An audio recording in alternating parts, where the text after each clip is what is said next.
Around the world and across the ages, this is the Cavern Today.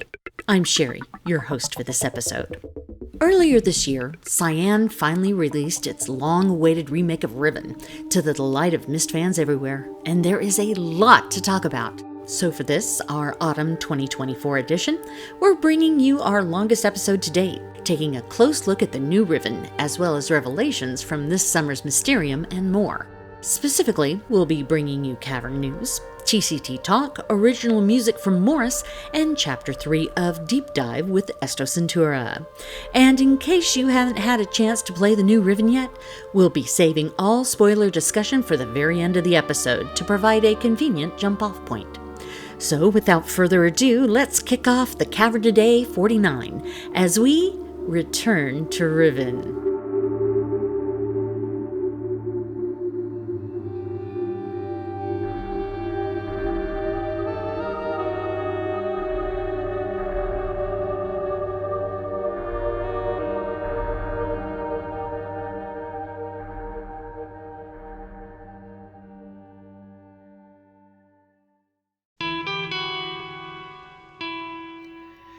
Greetings, citizens! This is Dalken Starbyne bringing you your dose of TCT news. Cyan dropped their new and improved release of Riven at the end of June of this year, the general reception for which has been very positive. If you're listening, of course, you've probably already played it, but if you're like me and life has been getting in the way, be aware that this episode will contain spoilers for new content toward the end. A little later this summer, Mysterium, the yearly celebration of all things Myst and Denis, was held in Montreal, Canada on July 12th. Among the many guests were members of the volunteer restoration team, who shared a number of discoveries that have been made recently in the Denis Cavern that they are hoping to one day be able to make public. This summer also saw the return of the Summer Festival and Dunnypalooza, last held back in 2013 in Cavern. Events included the wall game, with Axolotl 137 and Iwonk winning their 7-blocker elimination rounds and Iwonk coming out on top in the 9-blocker final. The cone race saw Ural in 3rd place with 3 cones, Dampa and Lucario 1829 tied for 2nd with 9 cones each, and Iwonk taking home 1st with an impressive 13 cones. Finally, in the Ioheek tournament, Lucario 1829 proved they can really handle beetles, books, and pens, snagging 1st place. Meanwhile, in restoration news, Ella Darrington is finalizing preparations to open an Explorer's Emporium in the Cavern, a new shop catering to explorers and sightseers, stocked with all sorts of essentials and souvenirs. Though Semjay, the engineer overseeing the project, is advising additional time to ensure the site's structural integrity is up to safety standards, especially in the sublevels. Wait. I'm being told, do not mention the sublevels. They are fine. And there is definitely nothing suspicious about them. Sure, that seems oddly specific, but okay, moving on. The restoration team has also announced that a new directory sign will soon be added to Chizo Preniv. This sign will be updated as ages are cycled off of the central ring of books and onto the library shelves. And finally, if you're competitively inclined, don't forget to stop by the competitive Myst Online neighborhood on Saturdays at 2100 Key Time for Ioheek, the wall game, and other fun. That's all the news we have for you this time. For the Cavern Today, this is Dalken Starbyne, signing off.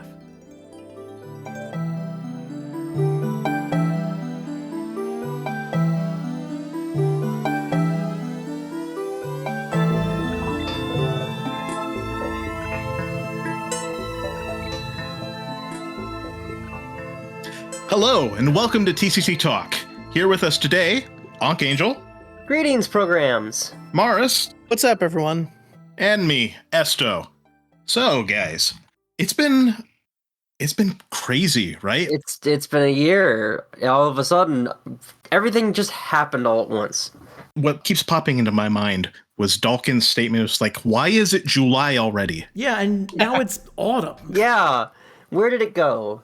This has arguably been the biggest, couple months for Myst in like 10 years. This is maybe even longer. A huge deal. This is arguably kind of like how Cyan was back in the 90s, right?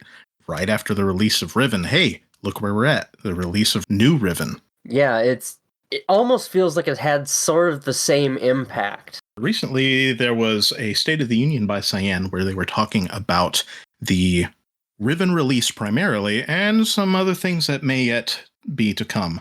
Yeah, lots of good thoughts. We can definitely dive into spoiler territory a little later on, but let's try to keep it as spoiler-free as possible. And with that in mind, there have been a number of changes to Riven. This is not a spoiler. They've been clear about this from the beginning, especially if you were in attendance of Mysterium last year, where we got the glimpse of Boiler Island and the changes of things that were to come. And that plate. Yes. Yes, we had that incredible image of the Garo Hefti. In the time since, we've had some interesting playthroughs of the demo by Claire Hummel and Harrison Pink that just showed us more of this line of thought. They're trying to have everything be narratively consistent and making sure that all of the changes that they made, they were making for the right reasons. Right. And then, of course, around the same time that they first dropped that playthrough that they were doing, of course, they dropped the official demo for Riven. I know I was there day one, baby.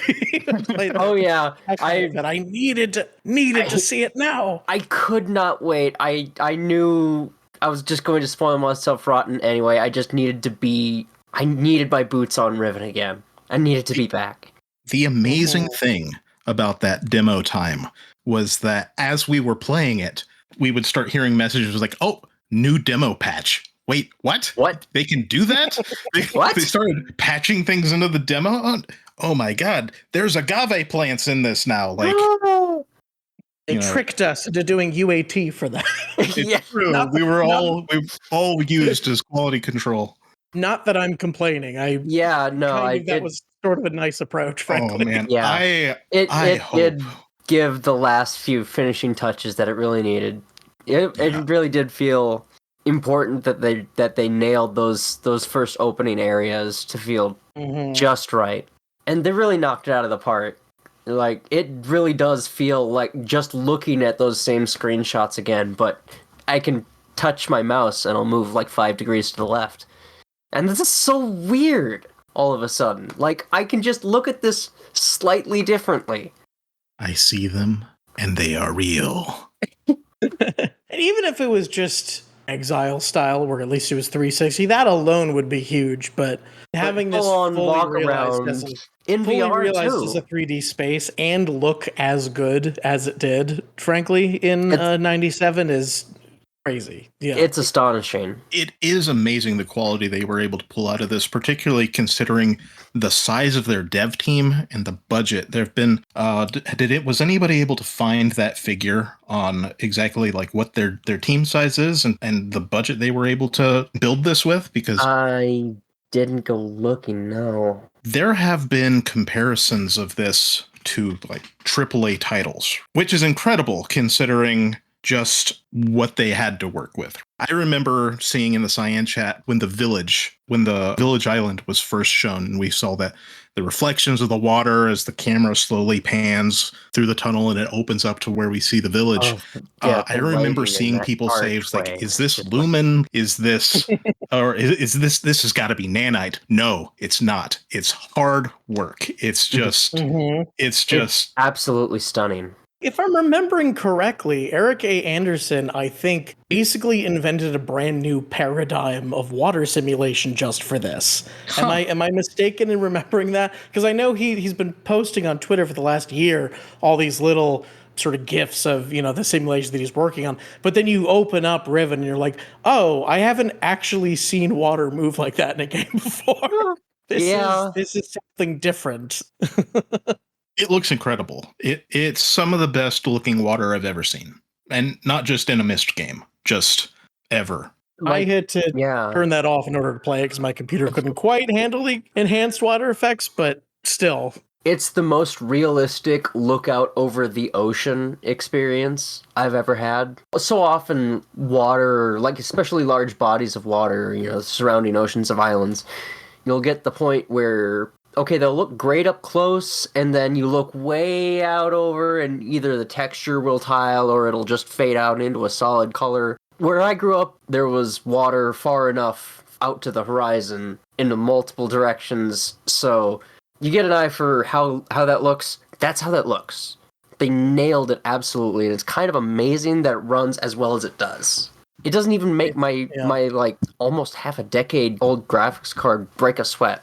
Yeah, I actually couldn't tell you what my graphics card is, but it's certainly not the most cutting edge, and everything was just gorgeous. And, it's not perfectly one-to-one, Famously, a lot of people on Reddit were like complaining that there wasn't enough fog enveloping the distant islands, but by and large, the game looks as good, if not better, than the original 1997 renders, which really speaks to how good those 97 renders were in the first place. Absolutely. Yeah, it's astonishing they hold up the way they do, both in terms of art direction, but also the rendering tech, the lighting, and the color grading. It's all so detailed and intentional.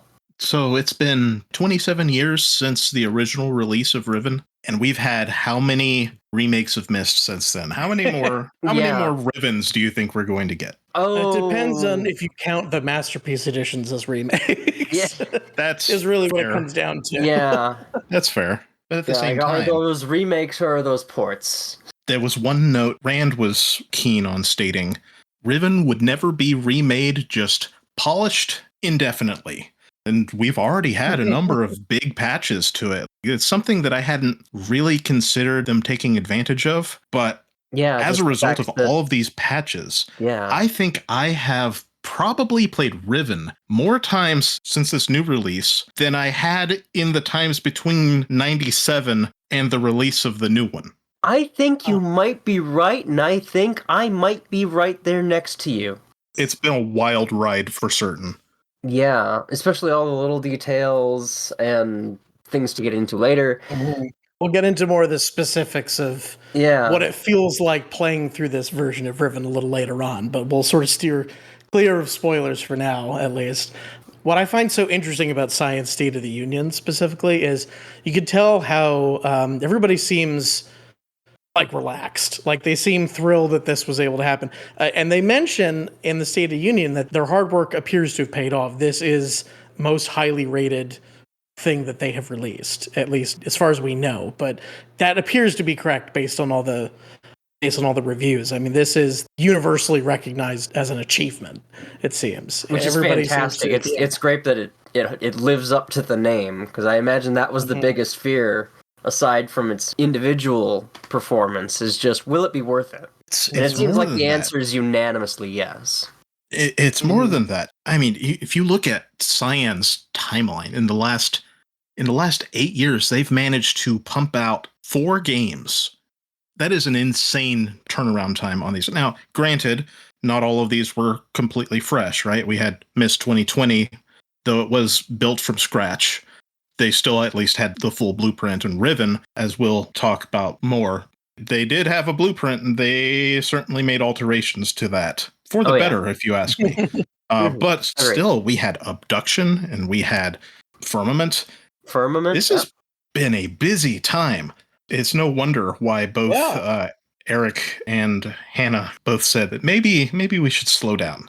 I can't say I blame them. The only comment I noticed that they made that was sort of a wrinkle on that is, I know Rand mentioned, despite this being one of the best reviewed products that they've ever put out, they're still kind of waiting for the sales numbers themselves to actually catch up and reflect that. Yeah, right. Which I understand, but at the same time, the elephant in the room seemed to be that while I applaud the fact that they were able to get both the PC and the Oculus release on the same day, simul release, there's a noticeable lack of ports. And like, I can at least tell you from firsthand experience, I've been trying to tell the good word of Riven to everybody who'd be interested, of the gamer friends I've had. And the comment I always get is, oh, that's on PC? I don't have a PC that can run that. Because everybody's either got like a netbook or like a MacBook Pro from like 10 years ago these days, Not a lot of people have the big gaming PC, And, it just makes me sad because I feel like they could probably expand their audience. And we know that these new versions of Mr. Riven run great on a controller. So, they've got everything they need as far as at least control settings, have an adaptation. But just like an interesting comparison point, the release of the third Sam & Max remaster came out recently. And day one, they had that ready for, Switch and Xbox and PlayStation and PC, like all in the same day. And I know it's gotten easier to port things to consoles over the years. So I noticed that Cyan seems to struggle with ports, and I wonder why that is, Well, it certainly takes time for something like that, clearly, because we're still waiting on Firmament ports, which they say that is actually at the top of their list right now. They're working on Firmament ports even before Mist and Riven ports, too, if I recall. Though I have to wonder if this is a result of what might be described as an accelerated timeline. 4 games in 8 years. And Riven came out far sooner than I expected it to happen. I remember at Mysterium, Hannah said that it would be less than 5 years. I was like, okay, so I was thinking probably maybe 2.5, 3 years. No, it was I still less wasn't than a year expecting later. it until like at least next year. Yeah, and even when they announced it was going to be this year, I figured, okay, probably Q4, that'll make sense. Or like, maybe around the holidays, yeah. But no, we got it in June, and, well, I mean, the results speak for themselves. Yeah. Not a dry eye in the house, that's the phrase. Yet. As long The as we're on buckets the of money topic are of- not flowing. Unfortunately, yeah. As long as we're on the topic of timeline. It is a little another thing I hard to find- evangelize a game like Riven. Like, what do you kind of look around and throw switches? And that appeals to a very niche group of people who are definitely the kind of people I want to talk to, but there's not a lot of us. Puzzle games are coming back. We're bringing them back. We gotta. That's the thing. we I gotta. don't like to. I mean, Mr. Riven are famously known as puzzle games, but I don't like to sell them as that to people. Mostly because, I think of puzzle games. I think of like, Rem or like The Seventh Guest or something, where like the puzzles are like in your face. The whole thing about Mr. Riven's design is it never sort of feels like you're solving a puzzle. It feels like, oh, this is the natural part of like how this world works. And it's every puzzle that you encounter is part of the storytelling element. And what I think is so wonderful about Riven is it's got some of the best storytelling I've ever seen in a game. And that's what I try to sell people on, that the world building is like crazy and really, really good. And as you find out more, you like are filled with a sense of wonder and all that. Yeah, I guess it's better to sell it as a story. Mm-hmm. I suppose, adventure game is probably an easier sell. I mean, you hit the nail right on the head that good puzzle design should not feel like a puzzle, right? You have been dropped into a world, and the puzzle is that you don't understand how this world works necessarily, but there has to be a consistency and a logic to all of that, and figuring all of that out, that is an emergent puzzle that comes out of that. I absolutely agree with that kind of design, and it's shown very well through Cyan's titles. So I think we'll pause on Riven talk for now. We will get a little deeper into spoilers a little later on in the podcast, but for now, we should talk about another event that happened recently, which was Mysterium happened. Yep, big doings, yeah. We had Mysterium in Montreal. It was very interesting. We did not go this year. Decided to sit this one out.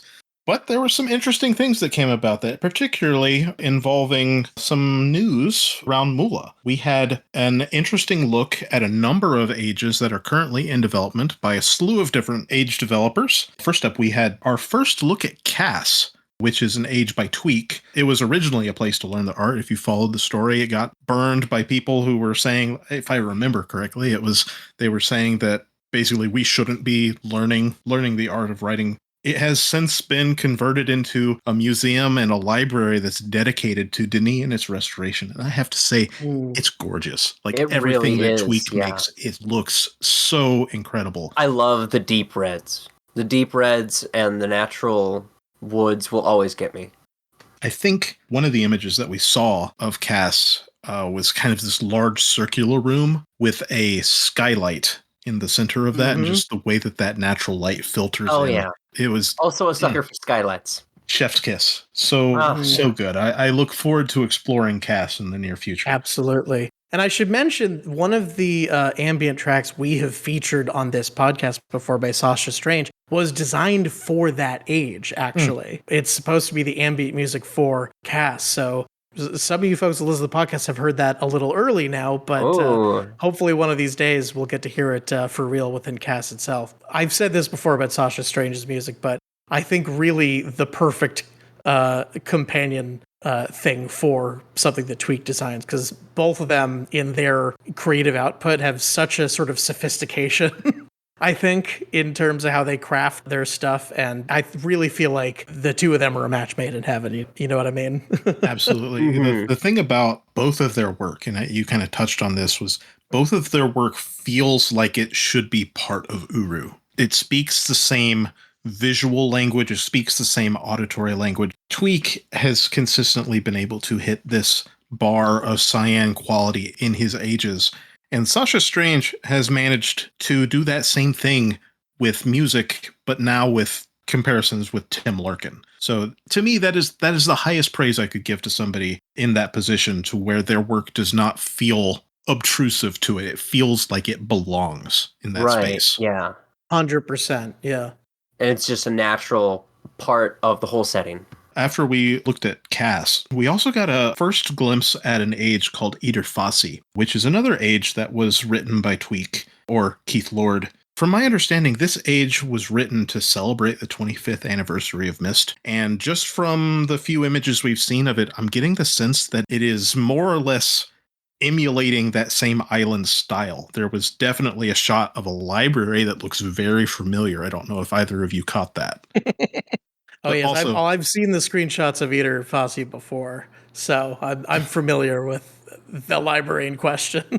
I don't think it's quite as dark as Highgarden, but it's still that evening moody feel, and now we've got all this kind of like bioluminescence going on, if I'm remembering correctly, and some other really interesting things. I can't wait to explore it. Yeah, I think that's the really nice thing about all of these ages. They're really consistently beautiful. I feel all of the age developers really have a sense of how best to use the tools and the design language. They're gorgeous. They're consistently gorgeous, and there's this wonderful sense of imagination that they really want to have something interesting and wonderful to show you. Like, this isn't just a vista, there's going to be something imaginative about the vista. Exactly, yeah. And to that note, the next age that was revealed, we actually had a new glimpse of an age that we've been to before. I mentioned Highgarden just a few moments ago. Now we have Fahits. Fahits is the greater age. I'm not sure exactly what this particular location is called, but it looks incredible. And I know I sound like a broken record and I keep saying this, but having followed the development of this particular age, probably for the better part of 20 years, it's incredible just how much it has progressed from a version of it that I believe you can still find on Deep Island today. Oh, wow. Yes, from, so long ago. And it's crazy to see how far that's come in all that time. The fact that first little area, that little sort of basin that is in the old version from like 20 years ago, that's still there. But the whole map itself is, I think, 10 times bigger than just that area, but that area is still there. It's wild. It's really, wild. I think Tweak at one point showed a map overlaying like the original Fahits area and then a map of the current Fahits area, and just how small of a section that was in the original, and just how much has grown ever since. It is basically that same basin that we've seen. Like, I believe there must have been some kind of like a water pump or something. I'm remembering a structure of some kind being there in the original version, and now it's in active development. I don't know what else to say, like, other than I want to go there. I want to go there soon. I want to go soon, to hopefully. Yes, I want to go to there. Yes. The final location that we were shown being developed by Tweak was Tehran neighborhood. This is a new neighborhood, but this is interesting in that it actually ties into this greater story that Tweak has been telling over on his blog. In his story, he talks about this group called the Third Path. And a little over a year ago, I actually had a chance to interview him and talk to him about this story that he had developed around the Third Path and how that ties into the greater Mist Online canon. And in the near future, we will be able to visit Tehran neighborhood, which served as a base of operations for the third path. And Ooh. I'm very excited. Yeah. We get little yeah. glimpses of third path stuff in High Garden, Mhm. at that little office in there, but it's definitely like hinting like at I love story sort of a breadcrumbs. greater breadcrumbs for a greater story. Yeah. Exactly. Story breadcrumbs are just the best. So after we had our look at the ages being in development by Tweak, we actually had I think this might be the first real public, how would I call this, like our first public display of Varia by known community member Yaley. Maurus, I think you may actually have a little more knowledge about Varia than I do, because that has been on kind of alpha before, has it not? Yes, I've done some testing over there before. I don't want to give too much away, but there's sort of a gradual story that Yaley's trying to tell with this location, which includes sort of how you get there and how you traverse through it. So I don't want to give sort of too much away, but I know Yaley really wants to make sure that it's done right, which is why a lot of sort of time and care is being taken before that'll be ready. Things that are looking to be redesigned. I will say, Sasha Strange also did a track for that location as well. So that's something. Lords of fantastic. Varia, If I you believe, like. is the name of the track. Ooh. It's very mysterious with like these strings that it like evokes tension and mystery all at the same time. Ooh. We also had a presentation by Harley, known in the community as Callum Traveler.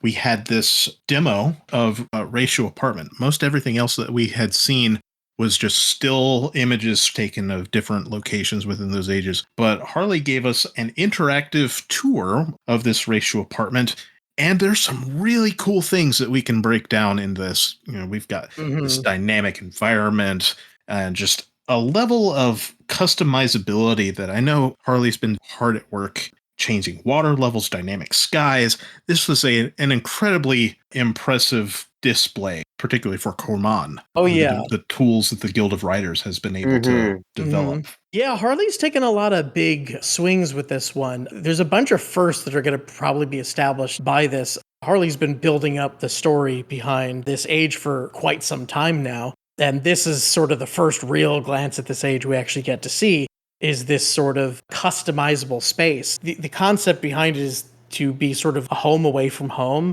And as you explore things that are related to this lore, Harley essentially wants this place to grow with you as you delve more into the lore of this. So, you know, there's a couple bookshelves that are there now, and long term, I'm not sure what Harley plans to do with that, but the idea seems to be to start building those out over time, that kind of thing. And maybe there'll be collectibles or something like that, you know, not sure at this time, but I know Harley's really keen on making this feel like the people of this age are trying to welcome you here as like a diplomatic measure. Yeah. But it's interesting. Design-wise, too, a lot of big stuff being thrown on the day-night cycle. Changing water levels is something don't think has been in an age before, so that's going to be really interesting. That is a new thing, and that is very impressive. I am very excited about what possibilities that will bring for age development. I've had my own ideas for ages that involve changing water levels, and at the time I thought, oh, this is a great idea, but I don't think that's something we can actually do in the system. Well, now looks like we can, so I may have to break those out soon. That'll be exciting. I've been following the development of that for a while. There's all these little moving parts like, oh, how bright should a crystal glow? And, you know, if we're doing the day-night cycle, how do we make sure that, it, you know, the light levels? So there's a lot of thought and care being put into this. And I think the final product is really probably going to impress people once that happens. So stay tuned for sure. Mm-hmm. Next up, we had another veteran age developer provide 2 ages that she's been working on. Simjay showed off Venolem, which is an intangibles project, which is kind of nuts considering the previous age that most people would be familiar with of hers is Kalami, which was also an intangibles project.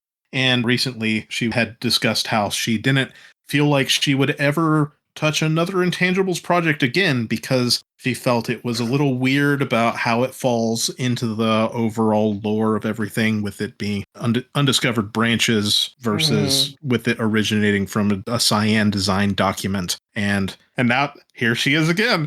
Oh boy. With Venolim, which comes straight out of the Intangibles project, where we are supposed to be journeying to an age where the Denis harvested, I believe they were harvesting the beetles for their ink manufacturing. Yeah, I think that was they would go down and snip the kelp and get the beetles from the kelp. Or feed the beetles the kelp. Bulbs grow underwater, and they're used to feed the beetles prior to being harvested for the ink making. And there's supposed to be like a harvester and like a tugboat and some other things out there. Yep.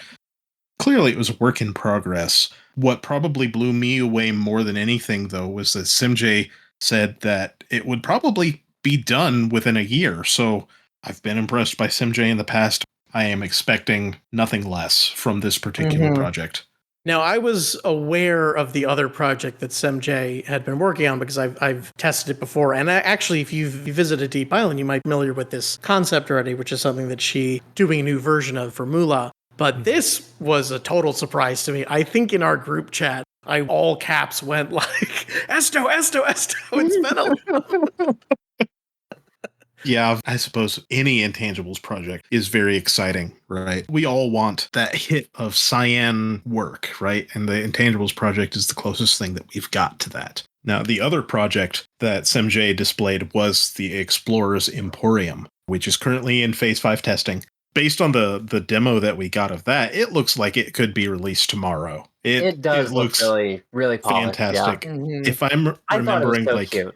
There are so many little things, so many interactables, things to pop up and examine, different colored key straps and everything you could possibly want. Knickknacks, shirts that aren't in your size. Yeesha pendants. Yeesha pendants!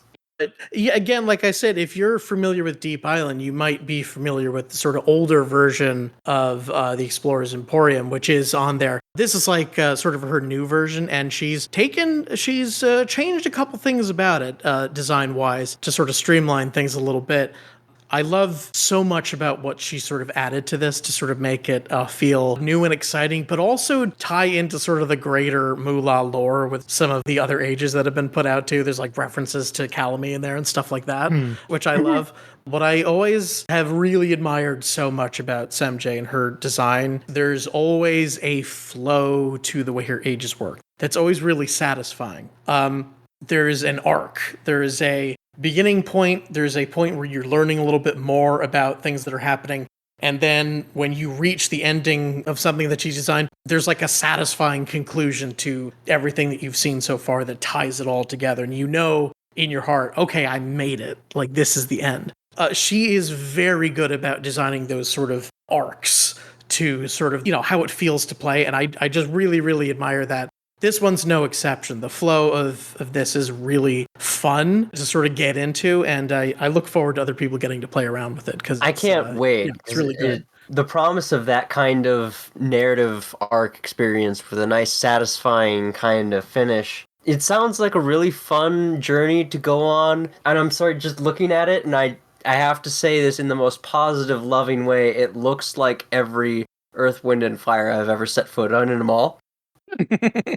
In the best way possible. It's like, this is exactly the kind of almost hippie knick-knack shop, but just for Denis stuff. And it's so wonderful. That's what's kind of fun about it, is as you look around a little more, you begin to realize something's not quite right here. And it continues from there. And it's really impressive, the sort of story that she manages to tell. So I think we should probably talk about Descent. We saw Dubes at Mysterium last year, giving his how to design an age in a very brief amount of time. So now we have a new look at Descent. First off, he was very keen to show us an update he had made to the Caldera. Yeah, just a nice little touch to bring it up to canon. Absolutely, yeah. It ties into information that we have learned from the new Riven release. I guess the viewport for looking into the starry expanse it fell into New Mexico, as you might expect. And this one just happened to have landed in the caldera, where we didn't see it before in Mist 5 because it was submerged. But he has managed to dredge it up from that pool of water. And, all told, it doesn't look too bad for a 200-year-old piece of brass. Yeah, especially since the one that's been sitting in a pool of water.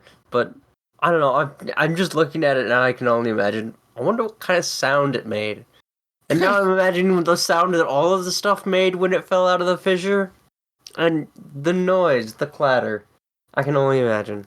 Yeah, and this is what I really appreciate about not just Dubes, but a lot of the other people that participate in these sort of open Uru community. Because it's one thing to just sort of build something, but it's another thing to have an open mind and take inspiration from other things and incorporate those other ideas in ways that really enrich the things that you're already working on. And a lot of that happens just because of collaboration, but this is an instance of where this is obviously taking direct influence from this new release. I love that Dubes thought to say, "Oh, that would make sense." Yeah. it's like a conversation. You're like, "Oh yeah, that makes that works. So put that in with me." We had a new look at Regaro Tiwa, or the Great Shaft, which we got confirmation. It takes about 2 hours to run down the entire thing. Not worth it. I don't know. It might be worth it. It's not worth it. I might have to do it at least once. We'll see. Oh, I would need a pot. I would need someone else's podcast up. Or like a YouTube series. Do you think I can get signal down there for 2 hours? Maybe we need to set up Wi-Fi extenders all the way through Descent. Yeah. I mean, you can listen to your podcasts as you jog down Descent, or jog up it if you hard mode. Oh, that would murder. And again, to give a little bit of insight here, because I've done some testing in that version of Descent before. One of the difficult things about this is you have to remember that, what Dubes is trying to accomplish here is take a bunch of different designs of Descent and sort of reconcile them together into something that makes sense in Uru, which means taking inspiration from Descent as it appears in Uru, and then, trying to reconcile that with the layout of Mist 5, which shows us the most complete versions of Descent, but there's some issues there as well that don't really track out. Like, as somebody noticed, if you were to take the Mist 5 version of Descent and actually lay it out, then the top of Descent would actually be sticking up over the ground. Oh dear. So one of the things they do is actually fix that by introducing, when you go down that ladder in the caldera, there's actually a series of tunnels that you have to get through first before you end up in the second area that brings you to that little Tiana. Yeah, it sort of winds you down a little further. Mm-hmm. And that's just to make sure that it physically makes sense. Yeah. But another thing to remember is all these different versions of Descent have different lighting. And when you change that lighting, and Dubes is trying to be very careful to make sure that the vibes of this more closely match the precedent established in Uru, but also sort of how things looked in the Descent demo, lighting-wise. But when you do that and then try to base it on the geometry of some of the Mist 5 stuff, sometimes things break, which means you have to sort of redesign from scratch those pieces that got broken because of the lighting.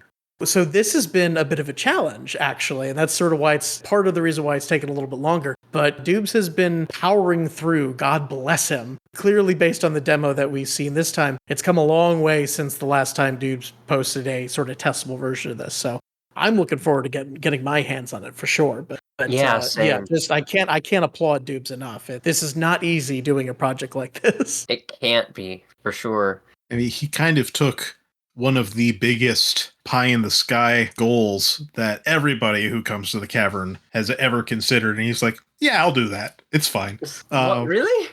You will? I mean, yeah, and he seems to be doing it. I've recently been playing around with the Dirt demo again, and there are so many things in that original demo that still impress me to this day. But the mood, right? The moment that you're underground, that oppressive darkness is so powerful in how it limits what you're able to see. It's a huge contrast to what we see in Mist 5, where basically everything, it might as well be daytime, underground, and everything's so vibrant and colorful. But this guy keeps popping up everywhere to tell you about how Tiana ruined his life. She spattered my breakfast once. I do not envy Dubes in his effort to reconcile these differences between the Descent, but I do wonder, and I haven't seen it, I haven't played around with it. You might have the answer for this, Maurus, but would we see the worm? Would we see the scarab? Are those assets still extant in this version of Descent, or have those been cleaned up or just inaccessible? Oh, like the mining thing? Yeah, the worm is the digging machine that's like in the collapsed tunnel, which you can extract the power ball from in the demo. And the scarab is I'm not entirely sure what it was for. There was some kind of a vehicle that was able to traverse those tunnels. In kind of like the circular hub rooms of Descent, there were some levers you could move, which would raise up the edges of some of the walkways. And what that was for was so that the scarab would have something to like track onto, and it would move around. And I have been looking and looking and looking. I haven't been able to find it, but I distinctly remember there was a playthrough of a Descent demo where they actually are able to ride that scarab and it goes through. They bail off of it before it falls down Descent, which is why we see it crashed at the bottom of it. No. In the current released demo. That's interesting. I don't remember there being I didn't know that there was an older version of that but I can speak to this though, because I know what you're talking about here. If you go sort of the opposite direction in the Descent demo from where the actual shaft is, you go through a room that's been lava damaged, where like the pieces it's one of those circular rooms that are elsewhere in Descent. Parts of it are broken because there's lava damage. And as you go through one of the other doors on the outside, you see that sort of mining vehicle sort of tucked in there. So the answer to your question is sort of yes and no, because those assets are in intangibles files.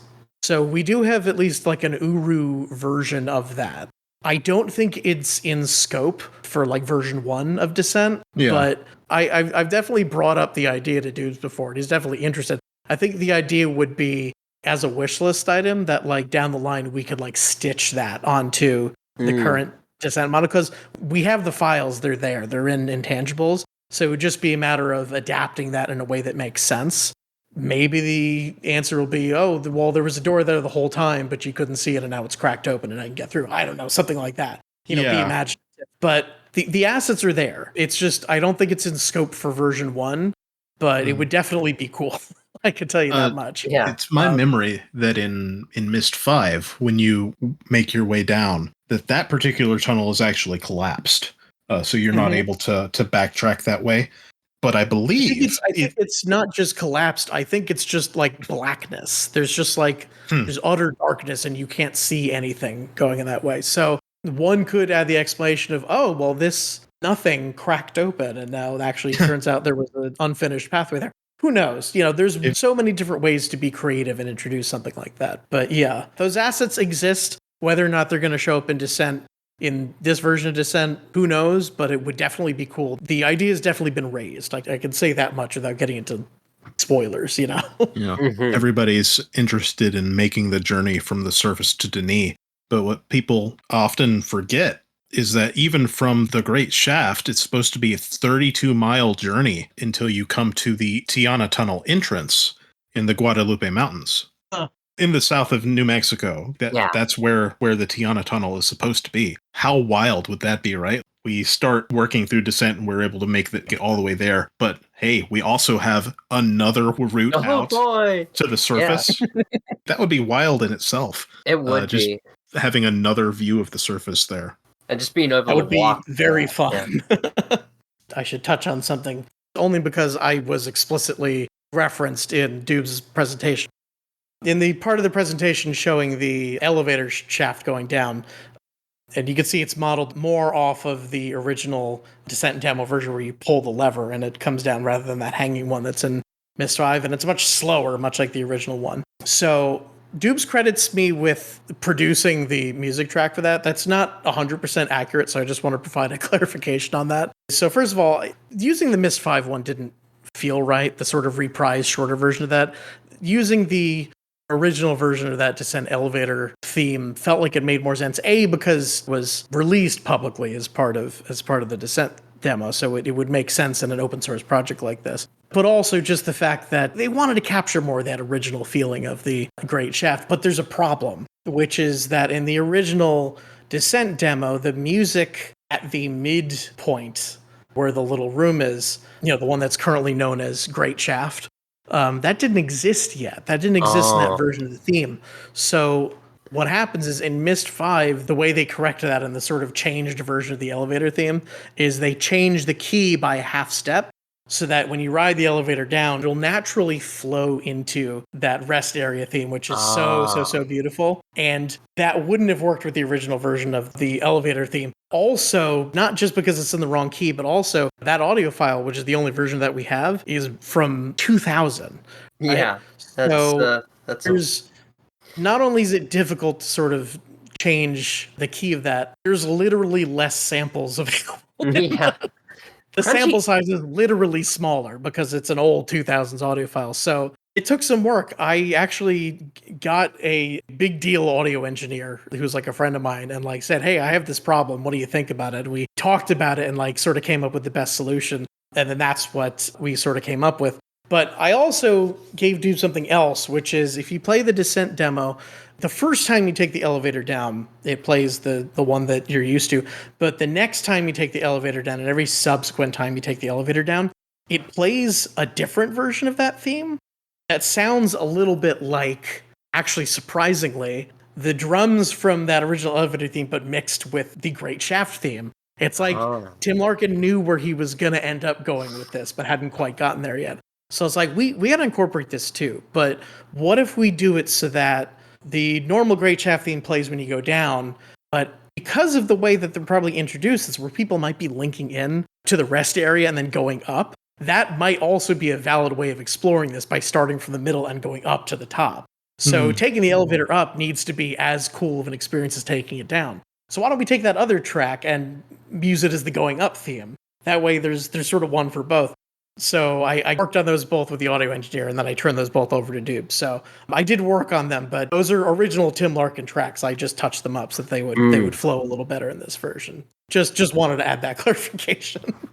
Right. Moving on, we had a couple updates regarding Chiso Preniv. Probably the most visible of these is going to be that there is a new nameplate in the Chiso Preniv basement. Sky is Blue, formally joining the restoration team. Yes! Congratulations! I don't know if you've ever managed to catch one of her cooking streams. I don't watch a whole lot of streams in general, unfortunately, so I haven't run across them. It's certainly one of those moments where like I feel Uru would really benefit from being able to stream an outside source to one of the imagers, right? Oh yeah. Because people will show up to the hood and then they'll kind of like gather around like the Heek tables typically and then tab out to watch the Twitch stream. But how wonderful would it be to be able to just stream live content like that to one of the imagers so that people can actually watch it in the game. Have watch parties in the Cavern, yeah. It's so funny because VR chat or something, that kind of thing is everywhere. And it makes it feel like that sort of thing should be easy. But I've talked to people who have much more experience with this engine. They're like, oh, that is basically impossible. It's a wonder that they could get videos in this engine at all, like let alone a live stream. So it's easy to forget that this engine was built 20 years ago. So it's the thing is that it might look pretty. It might still look pretty good for a game, but there's a lot of other things going on under the hood, these days that would not have even been a consideration at the time. So, in addition to Sky is Blue, we also had a little more information from Dubes about what is actually going on in Chiso Preniv, aside from it being a hub where the new restoration can kind of do their work. Dubes, as well as Age Explorer, are working on excavating the tunnel from the basement of Chiso Preniv to the surface of the Age proper. Oh. Now this I love because even like fundamentally Chiso Preniv has always just been like a hub for fan content, but the opportunity to like get into a little original storytelling of Doob's own with this and use that as a foundation for that, I think is really, really wonderful. I'm looking forward to where this leads and where he decides to go with this. Oh, I also wanted to add another little clarification, by the way, something I noticed in the stream. And I only bring this up because I noticed some other people in other subsequent streams were a little bit confused by something that Doobs had said. Doobs was talking about how he and Age Explorer were working on, this expansion, and that Age Explorer is going to be his like main sound guy for this, is coming up with all the sound design concepts for this. I saw some people confuse that to mean that Age Explorer is the only person doing sound design stuff for OpenURU at all. I just want to make clear that's not the case. There's actually a whole bunch of us that have been working on, sounds and music. Doobs meant for that particular project. Age Explorer was going to, be his go-to sound guy. But yeah, there's been a whole bunch of us that have been working on sound stuff, myself included, and music as well. Semjay's done a bunch of music for the game. Missler's done music for the game. I've done music for the game, and I've also done a couple sound effects for the game. My favorite one is actually in Chisoprenev, the big secret door. I actually designed that from scratch by recording. I think I recorded a table being dragged across the floor and combined that with like a creaky floorboard and then like slowed them down and like added reverb and then timed it to the animation very closely because there's a bit where it slides out first and then clicks into place and then opens up, and I made sure that it times out with that. And that was a lot of fun to put together, and it's something that I'm very, very, very proud of. So yeah, I just wanted to point out real quick, there are other people working on sounds in Uru, myself included, and it's fun. It's a lot of fun to be creative in that kind of context. There are dozens of us. Dozens! Dozens! So we've got just a couple more notes. We had a look at some GUI updates, courtesy of Yaley. He's actually been workshopping some of these for a while, but it was interesting to me to see them fresh again. Shows that this is still very much a possibility. I had thought it had been abandoned because I hadn't heard anything about it in a considerable amount, to the order of years, I think, some of these. But it seems to very much be in the forefront of Yaley's mind, and he has worked with Tweak on some of these as well, getting a number of things updated, including the potential of changing the character closet screen, avatar selection. One of the core features of this, designed with modularity in mind, so that you could choose which of these features you would use. If all you ever wanted to see was that Teledon artwork forever, I mean, you could still do that. Or you could maybe have something more along the lines of some Uru concept art, maybe detailing the library, for example, which gives us this parchment feel, which kind of speaks the same visual language that we got in Myst 5. Which again has a lot of style overlap with Uru to begin with, so that feels like a very organic, evolution of that. And again, the menus in Uru have always been sort of very basic, so adding a little bit more flair to them is definitely not a bad idea at all. That being said, I think it's good to make that sort of modular and make that optional, because I think there is a real risk of when you start to over-design too much, you start to lose the essence of like what the thing that you're making a mod for. Like, in other words, if you sort of pick and do too much surgery to Uru, you get to a point eventually where it's not Uru anymore. So being able to make that sort of optional is good, because there, you might have somebody who really wants to have as much of the original Uru experience in their Moolah as possible. You know what I mean? Making sure that that's sort of modular is really key, I think. Really, I think that's true of the fan content in general with Uru, which should never feel like something that's being forced on the player. It should always be, oh, there's additional content that I can look at if I want to, right? Which is why it's great that Chisoprenev to begin with has been set up like a hub like that. I think it makes perfect sense, Here's all of it if this is what you're looking for. And last but not least, we also had representation from the Guild of Writers present at Mysterium. Deepug shared with us a number of things that are currently cooking with regards to the plasma engine development. One of these, I believe, actually, is courtesy of our very own Maurus. A brand new icon will be coming once these updates go through. Heck yes. Yes, I had a Mac back in 2007, at the time there was a native Mac client that you could launch Uru on, and it had its own icon design that was designed specifically for the Mac OS version. I always loved that version of the icon. I thought it was great. But what sort of really inspired me to actually do this is I saw some of the backing scale enhancements that Mac Code Monkey had been working on, and I was so blown away by the differences that I saw with it. I mean, it makes a huge difference if you're on any kind of machine that's doing any kind of live scaling, which increasingly is happening with newer computers now. But I was so impressed by it, I said, this is a big enough jump that I think we need a way of actually being able to tell the Huru client apart from the just mainline client. There's clearly a big jump here. So I asked folks if it would be all right if I tried working on that, and they said all right. And I worked on putting that icon together, and then I submitted it to the Huru folks, and they bundled it into their next package. Nice. And I'm really proud of that because I like the idea that I think on a practical level it makes sense to be able to tell apart the Huru client from the mainline client. But also I love the idea that one day mainline client's going to catch up to that. And the day that it catches up to that, even an end user will be able to look at the game and say, oh, something's different. Something like, you know what I mean? Oh, like just at a first glance, we'll be able to say, oh, something's changed here. Yeah. Yeah, it's definitely enticing. a nice touch. Yeah, and again, because I want to celebrate all the really, really, really hard work that everybody in Guild of Writers has done over the last, 10, 20 years to try to make this the best version it can. It deserves to be recognized, I think, that work. So yeah.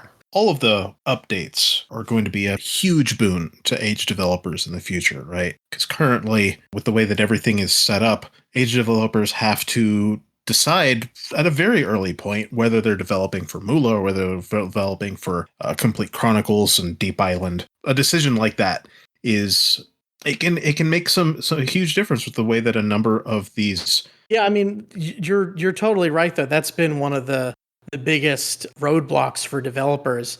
For example, the easiest client to test with is the Huru client because you can do like a sort of an offline version, run on like the Destiny shard to test an age or whatever. So you might optimize it for that and say, oh, this is working great. And then port that over to Minkata shard and suddenly everything's broken and you have to redesign it. No. So it'll that was the become, one I was thinking of. one day it'll become much easier for everybody to already know what you're targeting before you put it out and not have to worry about these things. And Rarefied has put together a really great pipeline for that. I mean, his plan even includes being able to use one client to switch between which shard you want to connect to, which I think is a brilliant idea. It's just a matter of, are we going to get there? Because there's a lot of testing that needs to happen in order to make that happen. We're going to have to put together a new shard just to test the, Huru changes and integration into this. And that alone means more resources that need to get pulled. So it's in progress, but it's going to take a while, it looks like, for all these things to really fall into place. But once they do, it's going to be incredible for developers. The Uru community is nothing if not resilient, and Uru developers doubly so, right? Mm-hmm. I think I feel like it's safe to say it's not a matter of if, it's just a matter of when. Yeah. These updates will be coming through. They're going to make a huge difference to the Age development team, Guild of Writers. We cannot thank you enough for the work that you've put into this, to keeping all of this alive. Yeah. And just thank you. That's all that I can think of. For real. You're the reason this stuff still works. And with the new Riven out, who knows? There might be a new wave of explorers curious to learn a little bit more about Denise showing up. So, and then of course the big reveal was a lot of that presentation they revealed towards the end had been on a native Mac client the whole time. I didn't even notice. I just thought it was running. I mean, ideally, I guess that's right? kind of the point, yeah. Like the best thing you can say about something like that is if you notice no difference at all, right? Like that means it's working perfectly. Yeah, it's great that they've got it running though. I mean, Myst has always been a Mac game at its core. Mm-hmm. It's my understanding that the client is now essentially like you can compile it for yourself now. Mysterium last year, we had a couple opportunities to experiment a little bit with that Mac client, but now it's something that you can get running yourself. So I think we only have a few other hurdles before it becomes like an official thing. Is that right? not just for the Mac client, but the Windows client too. One of the big changes that they made over there with the Huru stuff recently is, it used to be you have to compile this stuff yourself, but now they've started automating it so that every time there's a new, update that gets merged into master, it will put together a new build automatically and list that under releases, which That's means so you don't good. have to compile it yourself. You can just grab it. And included in those builds are a Mac client just because that's how it's designed. But soon enough, that's going to be real. I'm not 100% sure if that's live right now, but there is at least some version of it, that you can at least, run at your own risk. So good. Yeah, it's clear that they've made huge leaps and strides here. Although, of course, it's a whole nother reason why making sure that Guru client makes its way into the mainline Moolah server is going to be so important, because it's going to allow stuff like this, which is really going to change the game, not just for development. So Which I think think brings us to our next point. Yeah. yes, I think we've got one final little one final little note, and that is we had some unexpected visitors in the cavern not too long ago. A significant number of scientists made their appearance in the cavern, and the question is, why? And just for the listeners who might not have heard that term before, when we say scientists, we mean CYAN-tists, aka folks from Cyan. Yeah. Yeah, so there were some Cyan employees came through the cavern on a field trip. Helmets and everything. Blue hats. And look, we always love when Cyan shows up in the cavern, but it is fair to say we have never seen this many folks from Cyan show up in the cavern before. Yeah, it's usually maybe a resing or two, like once in a blue moon. But yeah, I'm looking at this picture here. There's at least 7 or 8 scientists here, and we love it. We're happy to see them hang out with all of us. But it does make one wonder why. What are they doing in the cavern? Are you on a real research trip? Or are you getting ideas, getting the brain juices flowing?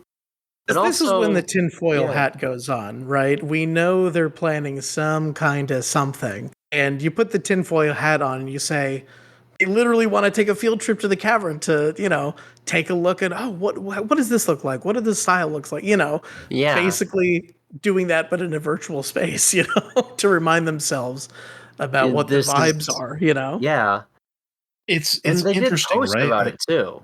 Yeah. Yeah. They blasted it on all their social media. It was on Facebook. It was on Twitter. So it wasn't just a quiet visit. It's, hey, this is what we're up to. And Rand has answered the question of, will there be more in the Dunny universe with 100%. So the thought of there being more things that might look and feel like the cavern is definitely not far-fetched an idea. No, it's the things that we do know. There is a new Dunnyverse project in the works. We know that Claire Hummel and Harrison Pink have been involved with the direction of what that may be. Last year at Mysterium, there was some joking around about a Denis dating simulator, or there are so many different directions that they could go in. Honestly, like a Mist cozy game, I think would be absolutely fantastic. Yeah. But I mean, there are so many different options that they have that they can explore in this Dunnyverse. I mean, we've got 10,000 years of history, and all of these options, and none of them necessarily have to touch on Atris and his family, right? Let that family go to therapy. We don't need to see any more family trauma from these people. Yeah. Though personally, I would like to see that one line from Words addressed, at least in some bit where it says the daughter of the daughter will live in peace. Yeah. The thing is, you go on social media, you go on places like Reddit and stuff, you see this Riven remake come out, and what does everybody say? Cool, I love this. I can't wait for them to remake Exile. And it's like, probably not, actually. Yeah. What it looks like they're doing makes, for me, a lot more sense, where they remade Mist, they remade Riven. Now they are going to explore some new original Mist universe project. That seems like the move to me. They've done the best hits now. Yeah. And now they're going to use that as They did influence Mist to come up until with they something had new. their feet, and then they did Riven once to really knock it out of the park because everyone wanted it and they needed to do it. Not that I wouldn't love an Exile remake, but I think something original feels better right now, first of all, rather than another remake. And second of all, I don't even know if legally that's possible. There's other there's things a lot tied up of there. tied up in that. So, well, there are a lot of similarities right now with where Cyan was in the mid to late 90s, right? Where we've had the success with Mist, we've had success with Riven, and now they're doing something different. At that point, that was dirt, mud pie, and what eventually became Uru, right? Now we find ourselves in this very same sense, and I can't help but wonder if they are going to do something perhaps dirt adjacent. I just think that would be a fantastic addition to it. Like, give us more information about the initial modern discovery of the cavern. Like, maybe show us the discovery of the cavern through the eyes of John Lofton and Elias Zandy. Like, how fantastic would that be? And it would be distinctly different from what we experience in Uru today. We still need to clean up a little bit. There's some rubble on the floor, but for the most part, like, the DRC has already come through and they've cleaned it out. But in this dirt adjacent project, we would see it as it was. We would see, I feel like that's my greatest dream, right? That you could literally go somewhere and find like, oh, there's linking books here that are left over from the fall, whereas ostensibly at this point, the DRC have taken everything. This would have been before the DRC, before the DRF for that matter, right? We could actually even find Catherine's notebooks. Right? Like, I am so excited if this becomes a dirt adjacent project. It might be something completely different, but that would be my dream. Honestly, just anything with the cavern in it at this point, I'll be happy. I've already got my Pie in the Sky remake. I'm happy. Oh yeah, exactly. I mean, you're riding high at this point. Exactly. I have a sneaking theory with this. I happen to notice that, what's the big Mist series project that's like been on the books for like 20 years now and still hasn't come out? The Book of Merim. And I was wondering, if they're looking for inspiration for like a new project, what if they looked at the story that they'd put together for the Book of Merim so far, and somebody thought to themselves, could this be an interactive story? You know what I mean? And like thought to use that as rather than a novel, as a basis to, explain a story arc that's in like a playable game instead. Like, does it make sense to make those worlds explorable? What's the journey there? What's the character going through? And they've said that they wanted to do something different from a Mist game. You know what's different from a Mist game? Playing a character that has a personality instead of a blank slate. Yeah. So it could be like where the gameplay is the same, but like maybe we hear some of this character's thoughts. Maybe they talk to people, that kind of thing. Yeah, it would be kind of thing where, oh yeah, it's not quite a Mist game. It feels a lot different, but the DNA is there. That would be interesting. I distinctly remember Rand saying maybe a year and a half ago, maybe 2 years ago, that for a brief time, the Book of Merim was taken out of the freezer and put on the back burner, right? Like that they had cracked it back open to look at that story, and that then they'd moved it back again, ostensibly because they decided to focus their efforts on Riven. Now that that's done, it's still there. Like that, they've still got that as an option. Very interesting. Oh, not to mention, re-releasing the books, right? I mean, we got the Book of the Book of Atris re-released last year with a number of updates to it, Windgrovisms as they were no longer present in Camels, etc. Yeah. We know, as of our conversation with Rand almost a year ago, that they are working on those same kind of updates for the Book of Tiana and the Book of Denis. So getting those back in print is huge, because that means newcomers to this multiverse will have the lore at their fingertips. They'll be able to access them again. Yeah. Which has been difficult. It has been. They've been out of print for a while. The one thing that Eric Anderson has said is that for this new title, you will not need any previous knowledge of Mist, which I think is an interesting and a correct decision game-wise, 100%. because Yeah. when you play Mist, okay, this is the first game. Anybody can get into that. I'll play Mist. Riven. It used to be Riven, the sequel to Mist. Does that mean I need to play Mist before I play Riven? Not necessarily, but it'll give you a little bit of insight into it. Yeah. Okay, Most of Mist what you'll 3. need to know Well, is now this is the third game in the series. Do I need to play Mist 1 and 2 before I can play Mist 3? Oh, it's not Mist 2, it's Riven. And then, that problem just kind of gets exacerbated the more numbers you put after the title. So making something that can stand on its own, I think that's the right decision for any future project within this property. Yeah, clean the slate. It's the story of Real Atreus' fresh. family is clearly done, but It this has universe legs, is it's like a rich vein, right? There's all sorts of untapped, parts of it still. Divorcing from the ongoing sort of lore of Atreus' family specifically is 1000% the right move to keep that universe going. Yeah. Yeah, we've definitely run that basically into the ground and back up. What they should do is they should pull a Star Wars 9 and be like, somehow Gin has returned. Oh no! Hey, remember how we said trap books didn't work like that? Well, guess what? Oh man. Oh, that Just would be horrible. how much nerd rage that would incite. Oh, that would be the worst thing. Okay, folks. So we're gonna go ahead and pause here for now. Break things up a little bit, share some other segments with you guys, but when we come back, we will get deep into spoiler territory on the new Riven. So if you've played the new Riven already and you're really looking forward to getting to the nitty-gritty on some of the new discoveries there, well, we got you covered. If you haven't played the new Riven yet, this will be right at the end, so you can just drop off right before we get into this. But we will see you folks in a bit. Stay tuned.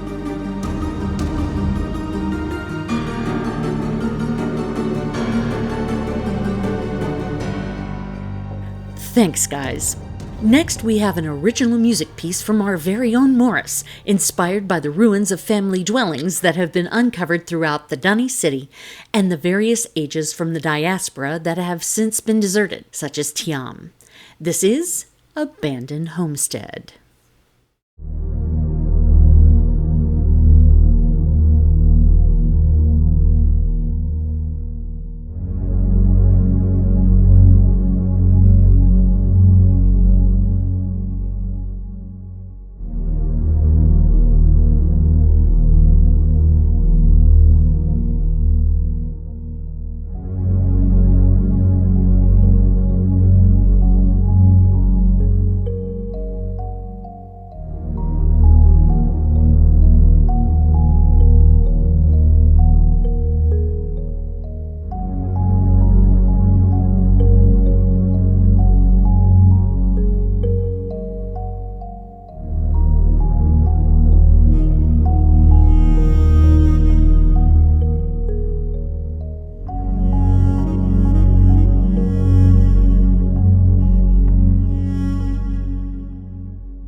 exploration, and discovery.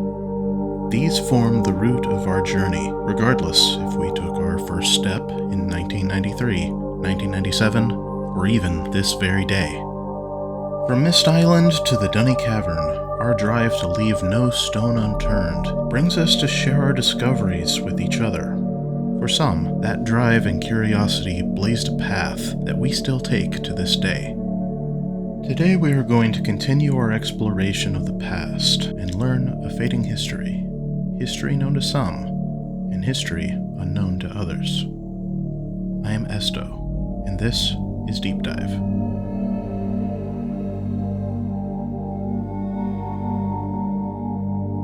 There's a great deal of history that you should know.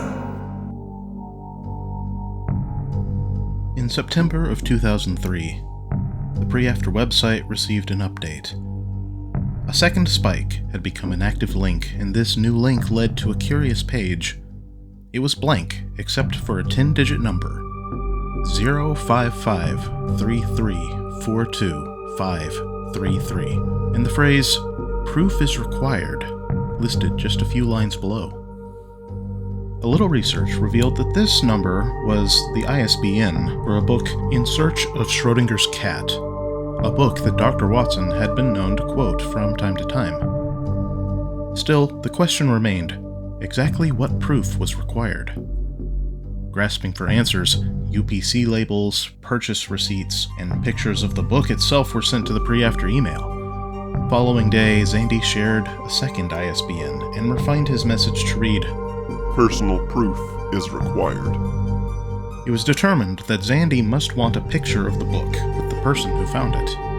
Photos were taken and sent to the Pre-After email, and soon a third ISBN was provided.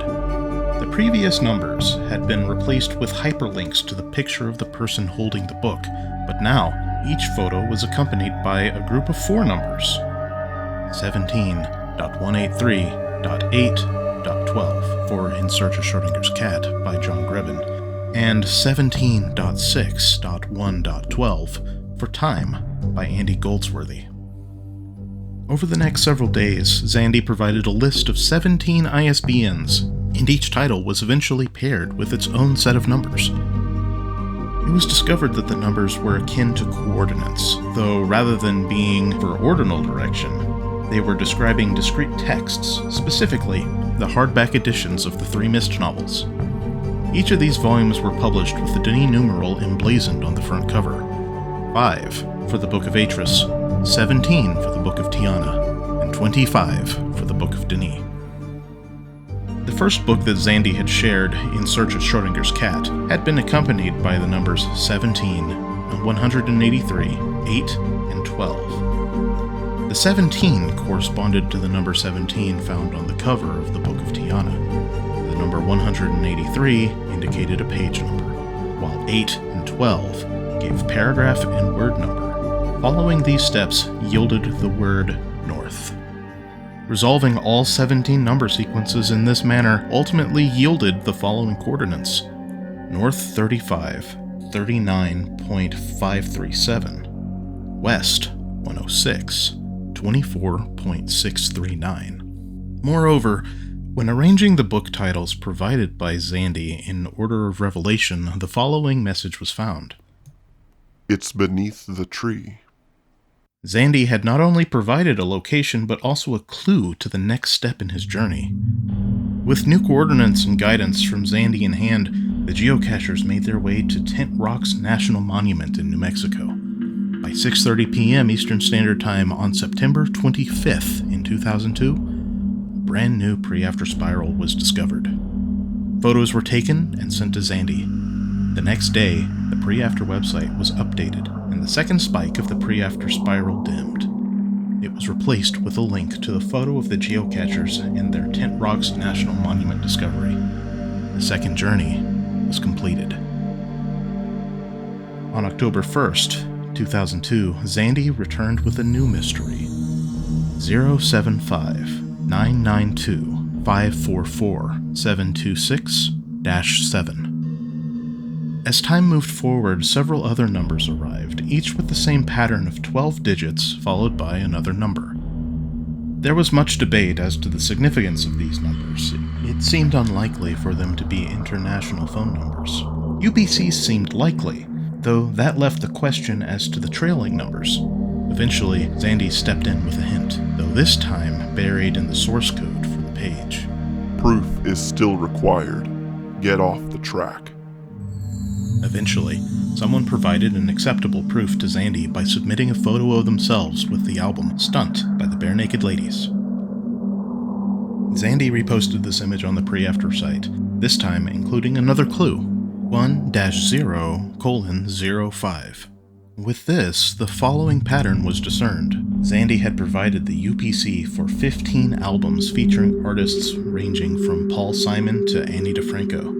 The trailing numbers at the end of the UPC was the number of people required to be in each photo of the corresponding album. Each accepted proof was rewarded with an additional set of numbers. Returning to the first album solved in this manner, 1-0:05 referred to the first track of the album and a timestamp from which was a particular word. In this case, the word was 5. Arranging all 15 words in order according to their trailing digits provided the following message.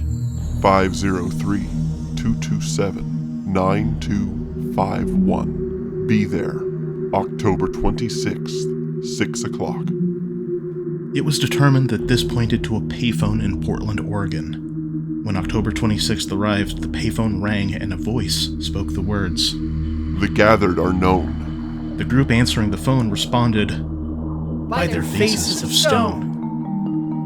Their reward was a new set of coordinates. North 3458.942. West 107.29.185. The caller hung up promptly after.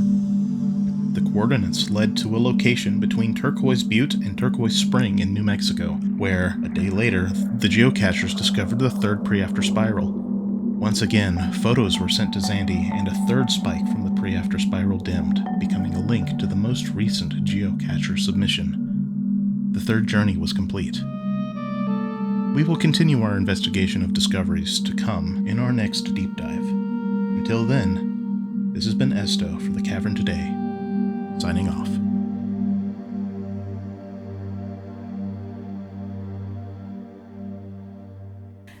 Thanks, Esto. Finally, we'll be returning to TCT Talk for a closer look at the new Riven.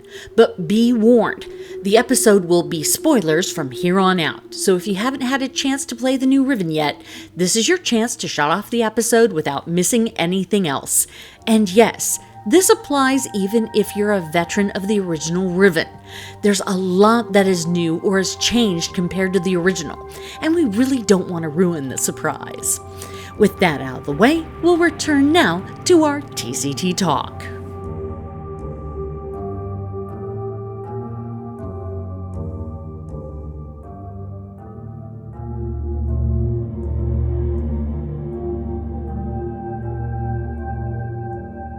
Okay, folks, so here's your warning. Here on out will be spoilers. Danger, danger, spoilers. Spoiler, spoiler, spoiler. So, first thing that I want to bring up is the thermophobic water effects. Oh, yeah. It's They look almost so good. almost the first thing that you see upon loading into the game of Riven, looking across said horizon, right? You'll notice there are these gaping holes in the ocean. And Oh, yeah. I love just that so much. I love that these thermophobic rifts in the ocean were suggested by Claire Hummel. Claire Hummel, who That's is what now drives Cyan's me. lead visual designer. Mhm. This is what drives me absolutely nuts about Claire Hummel, aka Shumla in the Mist community. We love Shumla. Is Shumla joined Cyan's staff a little bit after last year's Mysterium, and so it means that she hadn't really been on the Cyan staff for like even a full year yet, but like so much of this new Riven's DNA is because of her. It's wild the footprint that she managed to leave on it. It's crazy, even just in that time. There's so much influence that comes from her. But I love all of the Rivenese art. I love the Rivenese art so much. It's such a wonderful expansion of the world. It is immediately clear when you look at something as to who has designed this. Was it designed by the Rivenese people, or is it something that Gin has imposed upon this place? And that is, it's such clear visual storytelling. Yeah, it's so communicative. It's so great. The delineation of that in this version of Riven is one of the real strengths, because, I love the original Riven, and I would not call this a plot hole. It's not a plot hole. The original Riven works perfectly well, but it is a question mark that you might have in your head of, the animal ball eye puzzle. You might walk away saying, well, why are they using dunning numbers for that? Also, why would 5 wouldn't be meaningful to them? 5's only meaningful to Gen because he's nuts. The Rivenese wouldn't care about that, right? So the new Riven answers both of those questions by making that puzzle no longer tied to dunning numbers and no longer tied to the number 5, which is in fact deliberately really cool thumbing its nose at Gen in the way it's designed for him to not be able to find it. It's beautifully integrated into the world. So the first time, my first day playing Riven, I think I only got about an hour into it before I was hit with this wave of crippling executive dysfunction. And it was like, that was it. I can't do anything else today. And I'm seeing like everyone posting all these incredible things about the new Riven. And I was like, oh man, I would love to be able to explore this some more. I'm just going to have to wait until tomorrow because my brain has decided it's not going to work. No. But then on the next day, all of those things just rapid fire started clicking, things that I hadn't considered before. All of it was connecting. I cannot say enough good things about the presentation of this new Riven, the way that those changes have been integrated into the world where they feel organic. Yeah. I think it's so great. Yeah. And all the little bits of environmental storytelling that surround all of the puzzle bits. So even all the steps on the path of the puzzle are rewarding in and of themselves, because they'll have those little story moments. Just a shot of the Sunners swimming by as you go through on the submersible. Oh, I loved it. That was so good. And Cyan's a little cheeky with this one too. Right out of the gate, there's a couple things they do to hit you over the head and say, this isn't going to be the Riven that you remember. Yeah. The two biggest examples are, of course, the gate room puzzle used to be optional. It used to be, oh, that's interesting, and then move on to, explore the rest of the island. Now that's a required solve before you can explore the rest of the area. But in exploring that, you'll discover along the way, there used to be a big, huge backstage area behind the Golden Dome, with all, redirecting the steam and all the pathways that would pop up and down. But this time you get around to the back and you see the switch that's supposed to lower the walkway to the bridge that goes over to, Crater Island. You go, oh, well, I might as well switch this on while I'm here. And then the bridge falls apart. It not just falls apart. You hear this distant rumbling, and then it turns into this ungodly roar, and the whole thing just screeches down in the most spectacular display of destruction I've seen since Half-Life 2 Episode 2. And I'm just standing there thinking, is that the first time they've ever let me break something and missed?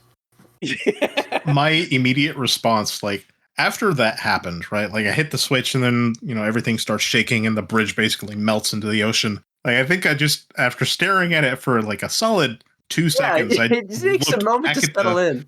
I looked back at the switch and turned it back off. Yeah, I put it back too. I mean, you gotta, right? Maybe it'll go back. Maybe it's not broken. My jaw hit the floor and then a beat, and then I laughed hysterically. Yeah. Because I think there's two things going on there. Number one, they're trying to make a statement about the fact this game is to be different. But number two, if you remember the development of the Starry Expanse, they talked about this in the blog, that bridge between Crater Island and, the Golden Dome, when you're just doing a couple clicks, it's easy to navigate across. But once you translate that into a real physical 3D space, once you don't just go bip, bip, bip. It sucks to traverse even if you're sprinting. It's really boring. The amusing thing about all of it too is that whether or not you do that will actually be reflected later on in the game. You finally make your way to Gen's office, and he's writing about how, this guy just broke my bridge. Yeah, there's a special journal entry that he writes, and it's just this idiot. But the fact that presented with that problem, that was Cyan's solution. Let's blow it up. Let's blow it up. I love it so much. It's so Perfect. It's fresh. perfect. It's so Perfect. fresh. I feel like that must have been a Rand decision. I just feel like that was Rand. I just see everybody like huddled over the desk, and like Richard and Robin are talking about this. So what are we going to do about this bridge? It's like, I don't know. And Ryan's like, just why don't you blow it up? Why don't you blow it up? And everyone has a good giggle, and then they kind of look at each other and go, "Why don't we blow it up? Oh, why not? Let's blow it up." Let's blow it up." The one thing on Temple Island that still doesn't quite make sense to me is why retract the bridge between the gate room and the temple? Yeah, I think that's just like In terms of lore thing. storytelling, it makes sense as to why it would be there, because Gin might not want people moving from the temple to said gate room, but Yeah. it seems unaddressed in that it never comes back up. I kept expecting to have to figure something out with regards to that. Like, say, if I was to return from Jungle Island and go back to the temple, I go back through, it's like, oh no, the bridge is up. I have to find another way around, which we'll get to that later, which could have been done. But I never experienced a game state like that. And I almost wonder if something was left on the cutting room floor. Yeah, it Part of me seems like imagines either that might be way. more likely. It never even occurred to me that you could, just because the flow of puzzles kind of skipped me right over it, and it spaced right out of my mind. Mm-hmm. From a gameplay perspective, I totally get why it sort of feels like a Chekhov's gun. Like, you expect that, oh, this thing must come up later on, and then it doesn't come up, and you're like, And then oh, it I wonder doesn't. why that was. So I could totally see that being a gameplay thing that was changed. Like, my guess is, in the original version of Riven, once you have solved everything and you're in the end game state, you're trapped on Temple Island after that point. All your exits from Temple Island are cut off. And I was wondering if maybe that was going to be their way of implementing that, but nah, it's just there. Yeah, I was thinking there is a return state. There is a return to Temple Island state where you get off of the maglev and you approach the temple and you hear the sound, right, of the book, of the 233 book powering on. And when you actually walk into the temple, Gen's face is there. It's like, oh, so we know he's in the spider chair right now. Yeah. Like, I'm looking at him. And it would have made perfect sense to me. It's like, oh, he's there. Let's go through. Oh, he's retracted the bridge and I can't get to him that way. I have to go in some other way. And that never happened. I could have, yeah.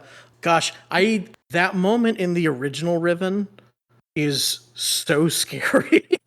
Yeah. You're just sort of minding your own business and you get back to Temple Island and then suddenly the door opens and you're being watched. That is in the original Riven, so it's a little less scary in this version, but it's still, it's still unsettling for sure. But Gen is definitely still watching. He is absolutely, if anything, it's more overt that he's watching this time than ever before because we've got more cameras and those cameras are like tracking your movements. Oh yeah.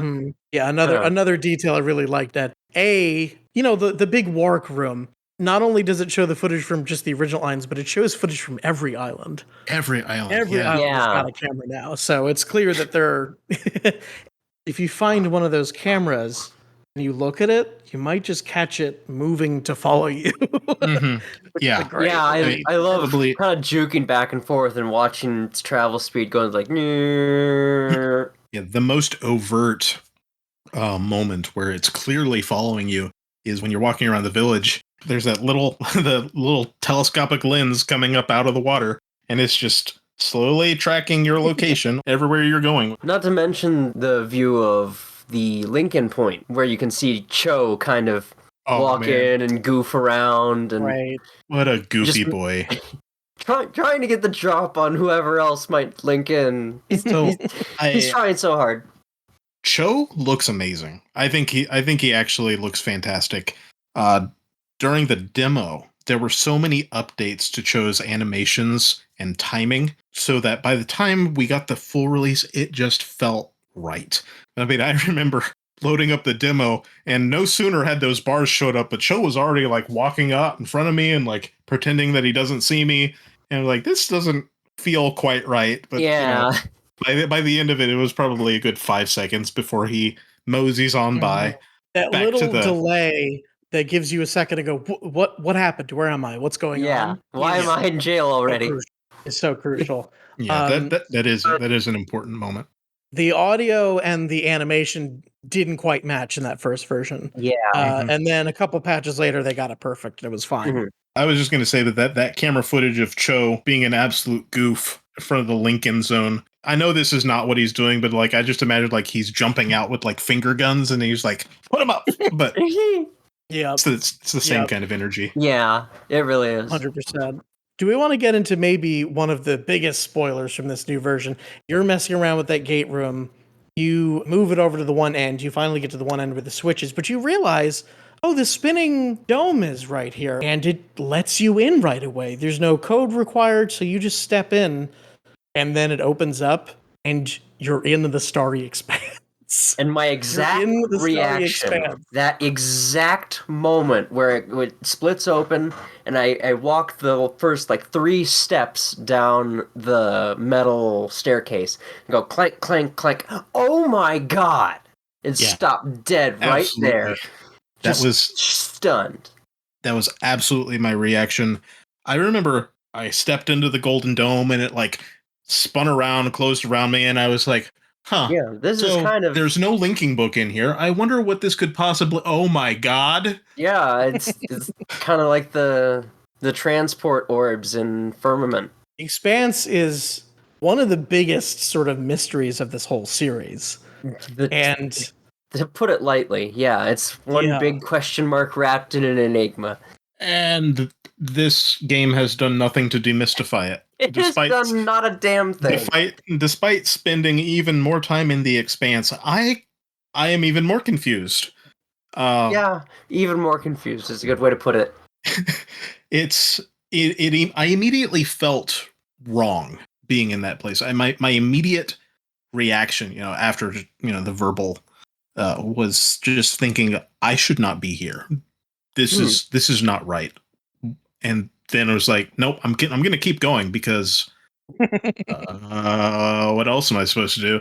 And Gin, you tricksy man, he has been incredibly sparse with his notes about the Expanse and what he's been doing in there. But I gotta say, some of it's making sense. He seems to be channeling what I imagine must be the equivalent of like 0 point energy. Or something like that, who knows? Yeah, something as metaphysical as the raw potential energy of the universe, who knows? And using it to upgrade fire marbles into power marbles, which is, I think this might be the first time we've actually seen power marbles depicted in a released game, right? Am I wrong about that? The only other time we would have seen a power marble would have been the Dirt demo. Mm-hmm, mm-hmm. Yeah. Or at least this sort of, bastardization of a power marble with the materials he had available on Riven. Sure. Yeah. It's they're at the very least they are supercharged fire marbles. Yeah. Mm-hmm. If we want to get real technical, because I know some folks who are real into the Mistral would be like, well, actually, it's not possible to have fire marbles mined from Riven, but it's okay. So it's me. Clearly I'm like those people. And I'm just over here thinking that maybe it's the raw waves of possibility and potential from inside of the Expanse, or just turning the thing into the thing it's supposed to be. I have no problems with the Expanse transmuting power directly into a fire marble. My problem is that the fire marble just kind of pops out of the ground and he hits it with the hammer and cracks it open. Like, that's not how fire marbles work. Like, if it was that easy, then I'm just going to have to give up on my Datumne restoration right now. Well, maybe they just not the way they work. But they're allowed to cheat because they're full of the void weird energy from inside the Expanse. Until we hear otherwise, I'm going to just take this as a game contrivance and not worry about any kind of lore implications that may have, because... See what you've all done? It's just... This is supposed to be our modern archaeological understanding of things. It's one thing, right, to like write raw materials of something into an age, but this would be the equivalent of literally like writing cheeseburgers into the age, right? Like you can have the raw components of those written there, but like a fully formed cheeseburger, like I don't believe it. I just don't buy it. Cheeseburger rate or hit it with a cheeseburger rate because there's a cheeseburger rate dimension. And if it were that simple, I find it incredibly unlikely that Gen, of all people, would be the one to figure out how to do that and not the great writers of Dani past, right? Like, who says they didn't? Well, maybe they had just figured it out before the fall. That would be their luck. Just before the fall, they were like, "All right, we're shutting down our operations on Datane because Steve in the Guild of Writers has figured out how to just write fire marbles into the ground." It's fine. It's Datane was never released, so it's not technically canon, but you know, yeah, it's fine. It's fine. It's fine. It doesn't bother you. No, are you sure? It doesn't bother me. It's fine. Okay. But getting back to the Expanse itself, now I've seen some people argue that having the Expanse show up so early into the game sort of throws off the narrative arc that's being built up, not just from the original Mist, but also from the novels too. How that's been it's like a running theme all throughout the Book of Atris, the Pool of Stars, and sort of that being the final image of the game. And I understand that argument to an extent, but I don't know. I still think doing it that way is very, very, very creative, and it's sort of a fun way of solving the issue of sort of how do we do like a rapid transit through the world, but make it feel we can't just seamless. Click everywhere. If you follow the path of Cyan's recent game development stuff through Firmament and then back to Abduction, their whole thing is moving away from like, pressing a device that causes your screen to fade and then, the new world to load. They love to make that seamless if they can. So this is sort of a way of squeezing that into that sort of more modern design philosophy that Cyan's been following recently. Yeah. And I did, frankly, get Abduction vibes as soon as I stepped in there. Probably not in a small part due to new Robin music as well, Robin Miller. Mm-hmm. Oh, yeah, for sure. Yeah, I really did enjoy... I can't remember the title of it, I'm sorry, and it's going to take too long for me to look it up, but the Starry Expanse music... especially part 4 of it, once you've got all of the bridges connected and it kicks in, and it's very moody and atmospheric, and it kind of reinforced what I was getting, because I had the opposite of experience to you, Esto. I felt very excited and welcomed in the Expanse. It felt very much like, oh my gosh, I'm here. It almost felt like I've been back home after being away for a very long... like on a long trip, like when you're home back from vacation and you're like, my bed, my shower. My starry expanse. My starry expanse. I know, but it's that same kind of feeling of being home and welcome again. But at the same time, thematically and narratively, I really do like the way it's more integral and present throughout most of the story because you're using it to cross back and forth. It does reinforce that the age is structurally screwed. Everything is falling apart at the seams. Tectonic pressure has caused huge rifts in the ocean. The bridges are collapsing before your very eyes. And now the skies have holes in them. Things are not great. The addition of tremors and earthquakes to Riven did so much to just set the tone for everything that was going on. Right? Yeah. Like I had End of Ages vibes from that, right? Linking into Cavern, and then just like everything's shaking around you, and you feel the tremors. Like, I was standing there reading the new journals and hearing, feeling the rumbling and everything. It was just like, maybe I should hurry this up. Like, I know nothing's gonna happen, but at the same time, because it's so interesting how, because in End of Ages, like that's a fun like sort of ambient detail that sort of helps this sort of feel, but it's crazy how different that sort of same touch feels in Riven, because this is a dying world. already off the bat. Yeah. Atris has sort of, intimated that we're entering a world that's falling apart. But to feel that, you go, oh, crap. Yeah, Atris was not kidding. There really is no time for him to explain the backstory. And not only that, so the fact that the nature of the sort of incursion of the Starry Expanse into this world has been changed a little bit, I like, because it expands the definition of what this world falling apart means. It means not just on a tectonic standpoint, not only in the moon's gravity standpoint. Yeah. Literally, it's not like there's just going to be a ball of water left. No. The fabric of this universe is falling apart. Yeah. Yes. At the seams. Absolutely. It definitely underscores that there is a difference between an age that is unstable and an age that is just uninhabitable, right? Like Riven could crack in half like an egg, and the age itself would still be considered stable, but just not necessarily friendly to humanoid life. Yeah. However, Riven also has this little problem where the fabric of space-time seems to be tearing at the seams, and that is a problem. Yeah, little bubbles keep popping up. We keep building domes around them. Yeah, little bubble pops up on Jungle Island, and then they build a box around it. Now they can keep it as a pet. Yeah, it looks like a little balloon. It's my pet Also, anomaly.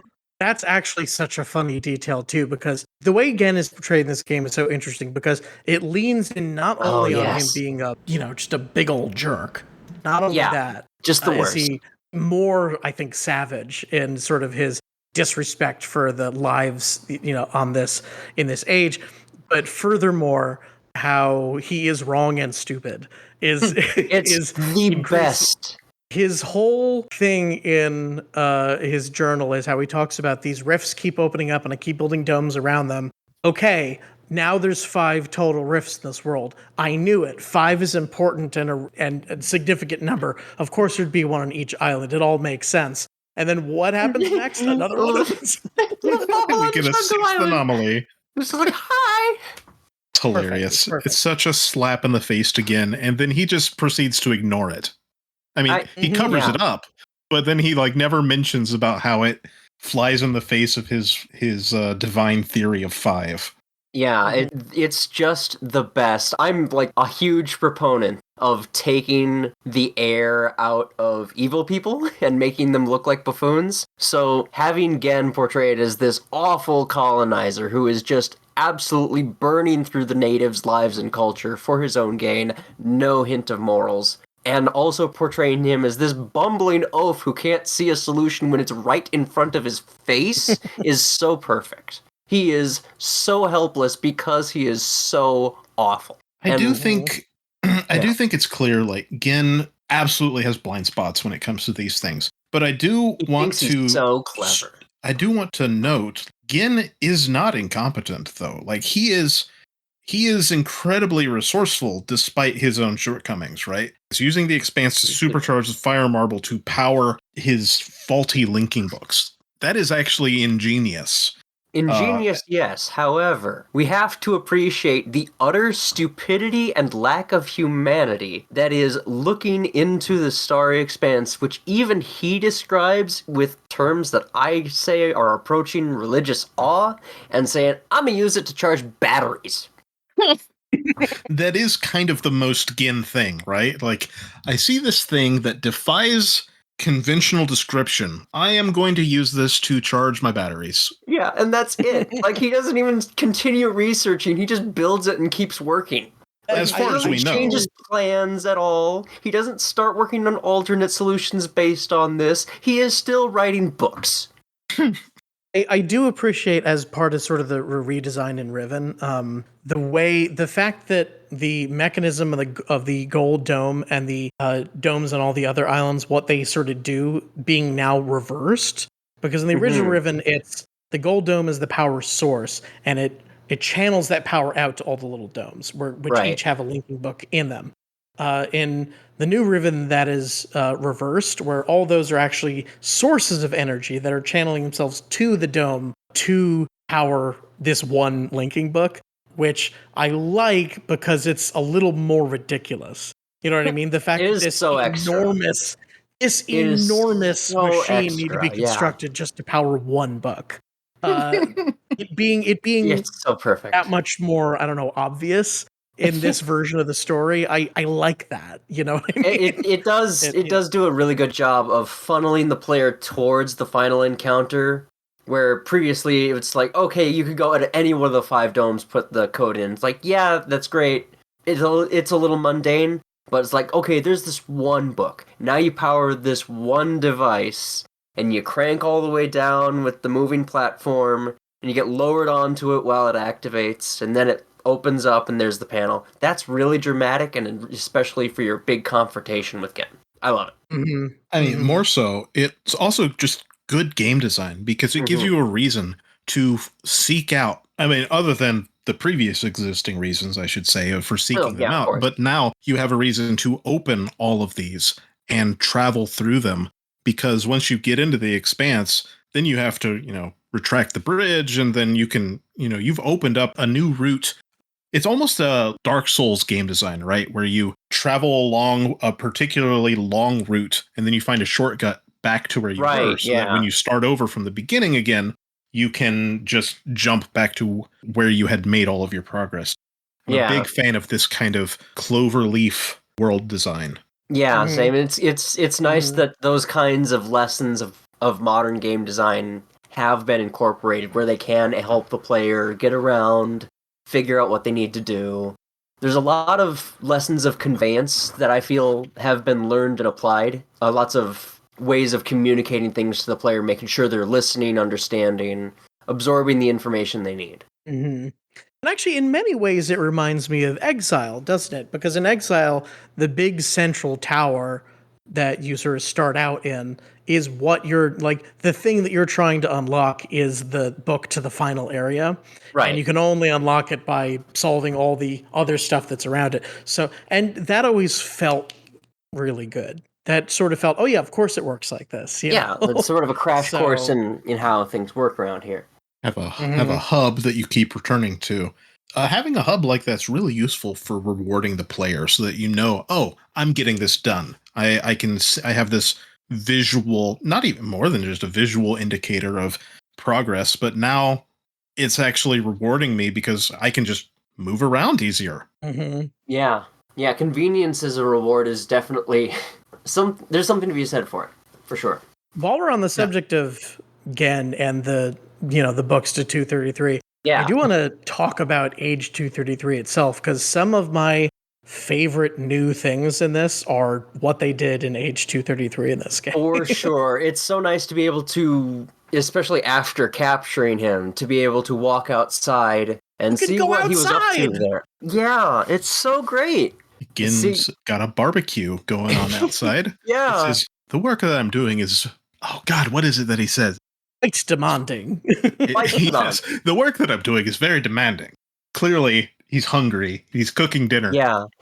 And I just have to say, I just want to appreciate that this is my perfect mental image of Gen as the narcissistic loser he is. Mm-hmm. Sitting on that huge carved throne that's down there after those big flights of steps, with his arms on his knees, kind of looking down, with the grave markers of his men smoldering in the fire in front of him, just to burn his failures.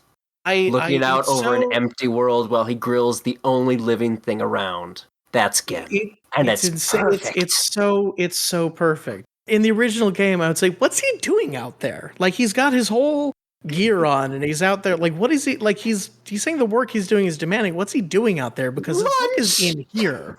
His book is in here, so what's he doing? He's just burning stuff in a fire pit, looking out. Burning in a fire pit, grilling lunch. God.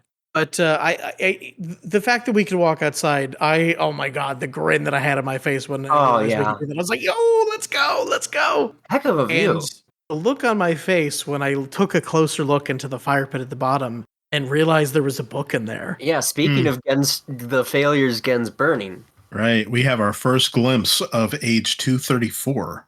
Ooh, So yeah. Riven is now the new Riven is now introduced a little bit of a retcon. We've always assumed that the book on Gen's desk was the descriptive book for 234, but what the new Riven clarifies is actually that book that he's writing on the desk is 235. What happened to 234? Burn. Even though all his journals said that he was very proud of it, apparently he got frustrated and decided to throw it out. You know, unfortunately, not the first time that would have happened. It's interesting too. After visiting his office on Boiler Island, he has that note, I simply cannot burn another book, right? We see he's thrown the stove out of his office down Which into must the have crater. been a heck of an event. I'm just trying to imagine Gen. Like, did he get his workmen to help him with that? Or was he angry enough to just Hulk smash the whole thing out his front door and over the railing? Because that railing up there is bent but good. Okay, so that's brass, right? Or like cast steel or iron or something. Like, at the end of the day, it's really freaking heavy. He must have had help throwing and that he's thing kind out. of a skinny guy. Like, he's not bulky. Have you looked inside it? Not since the patches, no. 233 is in there. A failed copy of 233. Ah. Oh, really? I thought I looked in there and there was nothing there. Maybe was that added later on? Yes, it has been added. It wasn't there the first time because the first time I played through, patches to Riven. I went and opened it up and there was nothing there. Now there is a book in there, and it appears to be 233, which is odd, right? Because 233 is in the Golden Dome, but maybe I don't know. Maybe it was a different linking book that maybe he was trying to write an additional book to it or something. I don't know. We do know that's how Catherine acquired Tay. Mm-hmm. Oh, yeah. Mm-hmm. Yeah, and actually, I appreciate that detail, and I appreciate now that you mentioned that there's actually a book in there, because despite the fact that clearly that device in Gen's room has been redesigned, what that implies, the fact that you can see the stove there at the bottom, means that the original appearance from the original Riven is canon. It's just an older version of that lab, which is interesting. No, that's a nice design note. And kind of related to that, on 233, in the original, we are used to being surrounded by linking books to the rest of the Fifth Age, as Gen puts it. Those books are still in 233. Though this time when we arrive on 233, we only have the one book that leads us right back to the Golden Dome. Those other books are on the shelf. They're on the shelf, yeah. Because it was clear that those were the other books, and I think people were trying to translate what the dunny on the spines were to, like, one was Forest Island or something like that. Like, at least what the closest dunny term to, like, which island that was. I don't remember how that ended up happening. I think there are words that we don't know what they are yet, if I'm not mistaken. I mean, every time I'm trying to read Dunny, I feel like I'm reading from the Necronomicon, but this looks like Perenni Pirenlin for one of those, and then Tota Tirta, Tiktol Thukchaktov, and Tokobaft, which I don't know what any of that means, but hey. It totally just cursed my mother. This is like I said, it was Klaatu, Barata. Now let's get to the thing that I'm the most obnoxious about, which you guys know what this is. I remember when they announced that they had 2 new surprise guest actors that were going to be in this game, and they were speaking in very vague terms about what those roles were. And I saw the video, and I saw where they were recording, and I said, well, she says in this video that it's cool that these actors came to play these characters because it gives additional backstory to characters that we know. And I took that note and I said, well, that doesn't make sense that they're new characters, right? So then who are they? Who would even make sense to show up in Riven? I said, this would have to be En's father, Atris, and Tiana. It's the only 2 characters that make sense. Right. Maybe there's an image or recording of them Ding, ding, somewhere. And guess who was 100% correct? You got it. Me, baby. Give the man a prize. Oh, I was so happy when I found out I was right. I had this huge, stupid grin on my face. It was such a treat, though, too. There's the narrative payoff of, okay, great, you captured Gen. But then you get his imager, and reading through the diary is one thing. That's kind of fun. But seeing his imager recordings felt like a reward. It was sweet. It was, I've reached this point in the game. Now I get to enjoy this bit of story, and, some of the best character acting in the game. for sure. This means Riam's going to need to update his endotrope. Oh dear. I don't know, part of me thinks they were taking notes the way the panel was recessed into it. What really strikes me about those particular imagery recordings is, beyond me being obnoxious about the fact that I was right, is two things. Number one, just performance-wise as actors, those two little recordings are really fun to watch. And hell, Tiana's, you get a lump in your throat watching that. We haven't had that perspective from the character before when the fall was so fresh. It's crazy. And so wonderfully brought to life by that actress, whom I've seen in other stuff and I already liked quite a bit. So seeing her in this was phenomenal. But man, just knocked it out of the park. But on a technical level, easily, hands down, best performance capture in the game. Both of those recordings look so good. Incredible. They really benefited from just needing to be imager recordings. The actors, they didn't have their arms to worry about. They just had the facial expression, and the rendering didn't need to worry about all the different directions. It's just, okay, here's their performance. And it's so subtle and beautiful, especially for the very emotional moments of those performances. Absolutely. And on that note, not only is this the first time we've seen Tiana, we're now learning this is the first time that we're seeing Atris. Because in 1997, we thought that the two pictures on the wall, we knew one of them was Kita. But this other Colonel Sanders-looking guy, we always thought that was Atris. Particularly when you noticed how Gien had patterned his clothing off of his. But now it is incredibly clear the man on his wall is not Atris. He is not even close. Which begs the question. Who the hell is it? Who the heck is it? Yeah. I am fairly certain that the man in that photo is the Lord Rickeri of Cavern. Interesting. And there are a number of reasons for this. One, the trap book that Atris hands you has his face, the same face, in a medallion on the front cover. Oh, yeah. More than that, on the corner, and this is something that I've only recently realized, as in less than a week, I think, was the metal reinforced covers of that linking book. They have Denis writing along the sides. Oh, wow. And that Denis writing spells Rickeri. Oh. Okay. Wow. Rickeri. So for those who are not as deep in the lore as the three of us here, Lord Rickeri of Cavern is the Denis Lord who was the father of Viovis. Shall we call him bad guy from the Book of Tiana.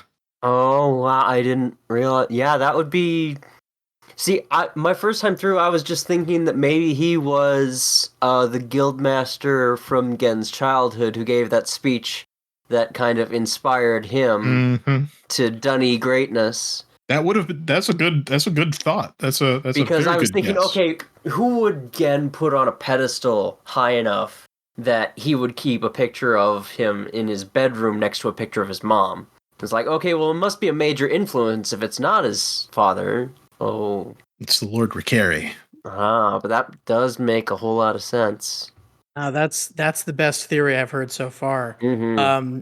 I didn't realize that detail was there. That's a good catch. Yeah. It would explain why his face is emblazoned on the Cavern cover. I was wondering about that. I was like, what's that guy doing here? Especially if we know he's not Atris the Elder now. So who, yeah, he's got to be. He's not Atris the Elder, but he is in the game more than he was originally. So yeah.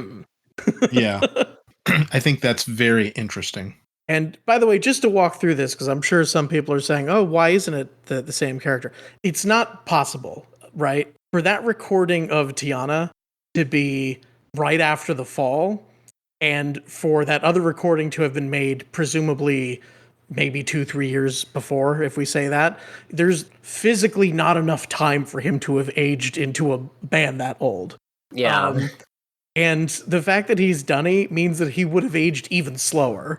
So yeah, he would not be looking like that at any point. Turning from that into like very, very, very elderly man in 2 years, it's not possible. And it's doubly not possible for Denny. So that's got to be somebody else. It's got to be a different character.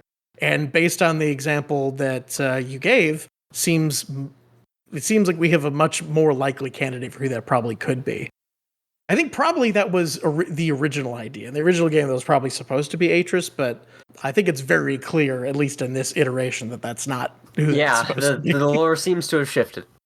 Oh, no, this is very clearly one of those new archaeological revelations that we've been hearing about. New discoveries of the lost Dunny Empire. Oh, right? yes, yeah. Speaking of new things, and as long as we're still nominally on the topic of 233, has anyone looked up? Yeah, it's not in my nature to, but yeah, there's something wrong with the sky. That's not sky. Or the sky's gone. Yeah.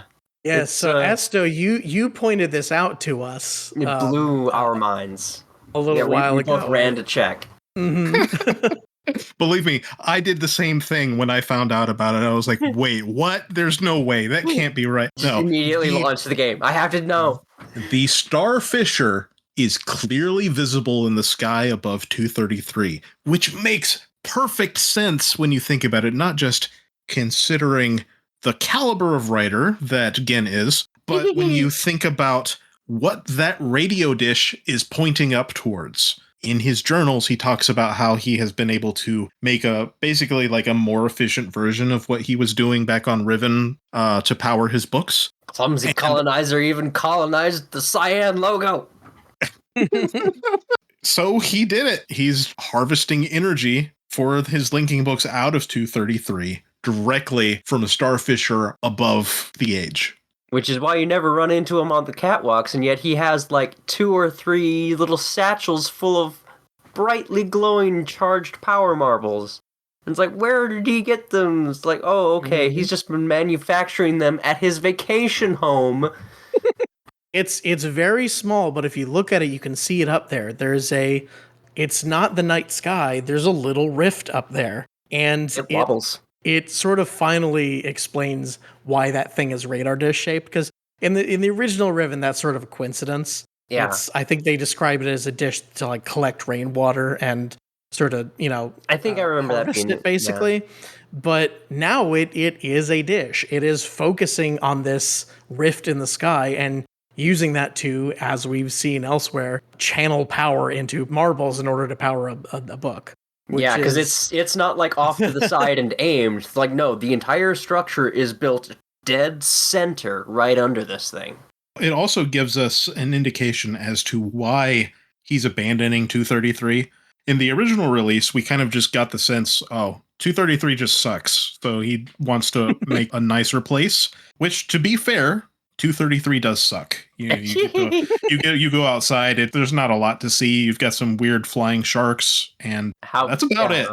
So you got to imagine Gen stepping outside and looks up, and he sees this thing. Like maybe it could have even been he was sitting on his throne, right, smoking himself into a stupor, as it's described that he does in the Book of Atris. And he wakes up, and like his head is already tilted back up toward the sky. And he sees the starry expanse open up above him. And he's like, oh, that's bad. Yeah. So what does he do? He starts working on 234. And now we may have an indication as to why 234 was burned so quickly. Oh, man, this one's got it too. It's following him. And it's all just because he is a terrible writer. Oh, that's so good. He just can't shake it. It's everywhere. Everything he touches is immediately falling to shreds. Oh. I love the idea that there's something inherent about Gen's writing style that keeps exposing this layer of the universe that is not supposed to be exposed for some reason. I mean, he's been piecing together Garo Hefti from different Master Guild writers for decades. Now, he's been isolated away from any reference material for 30 years, and then he starts writing new books. Of course, anything that he makes is going to immediately be worse than anything he had already done. Yeah, like, he has no real idea of the underlying concepts he's throwing around. He's just picking and choosing whole passages, wanting their effects, thinking that he can just plug it in like a mod. And it's just a fundamental misunderstanding of the core act of the art. And it's very much in line with the way Rand and Cyan described that Gen's use of the Garo Hevti in sort of IRL, where he's just sort of going, I don't know, maybe this will work. Yeah, just brutishly slapping more power on top. Mm-hmm. It also kind of reinforces that question, right? When Rand showed us the Garo Hevti last year, my question was, do we know what this means? And he was like, no, we don't know what this means. We kind of know what it means, but we don't. And then there's no real indication that it actually worked. It might have, but we're not real sure. It seems like Gen was also very much of that same mindset. He was like, you know what? This one's staying in place. Let's do it again. I'm going to slap another Garo Hevti on it and bolt another iron plate across this rift in space-time. Gen does describe that it takes some amount of great effort to get the voids contained. So, I don't know. Maybe his amount of effort might not be unwarranted. However, his methods definitely are. Certainly. Yeah, but he and Atris, they're scientists at the end of the day. They're kings of trial and error, Gen being mostly error. Yeah. Right, yes. Gen will find one way that kind of works and then just hinge everything on that. It's like, okay, no, don't touch it. If you touch it, I'll feed you to sharks. Any true programmer knows that feeling. It's like, why does this work? I don't know. Don't touch it. Yep. 100% correct. Yep. It should not work, but right. This does work, but it shouldn't. What's going on? Give me the WD-40. So I think that pretty much exhausts everything that we planned out to discuss. It certainly was a lot. What we had, yeah. I think so. This has been a long session, I think. A really long. It's been an eventful time. We've been sitting on this one for a little while and definitely had a lot of things to say. I'm glad we did it. This has been Esto here with TCT Talk, and we've also got Ankh. Take care. And Maurus. Sure, everyone. We'll see all of you in the cavern.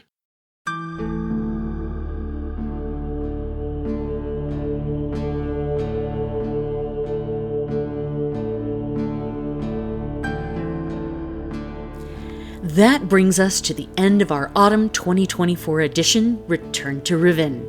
If you've made it this far, thanks for sticking with us.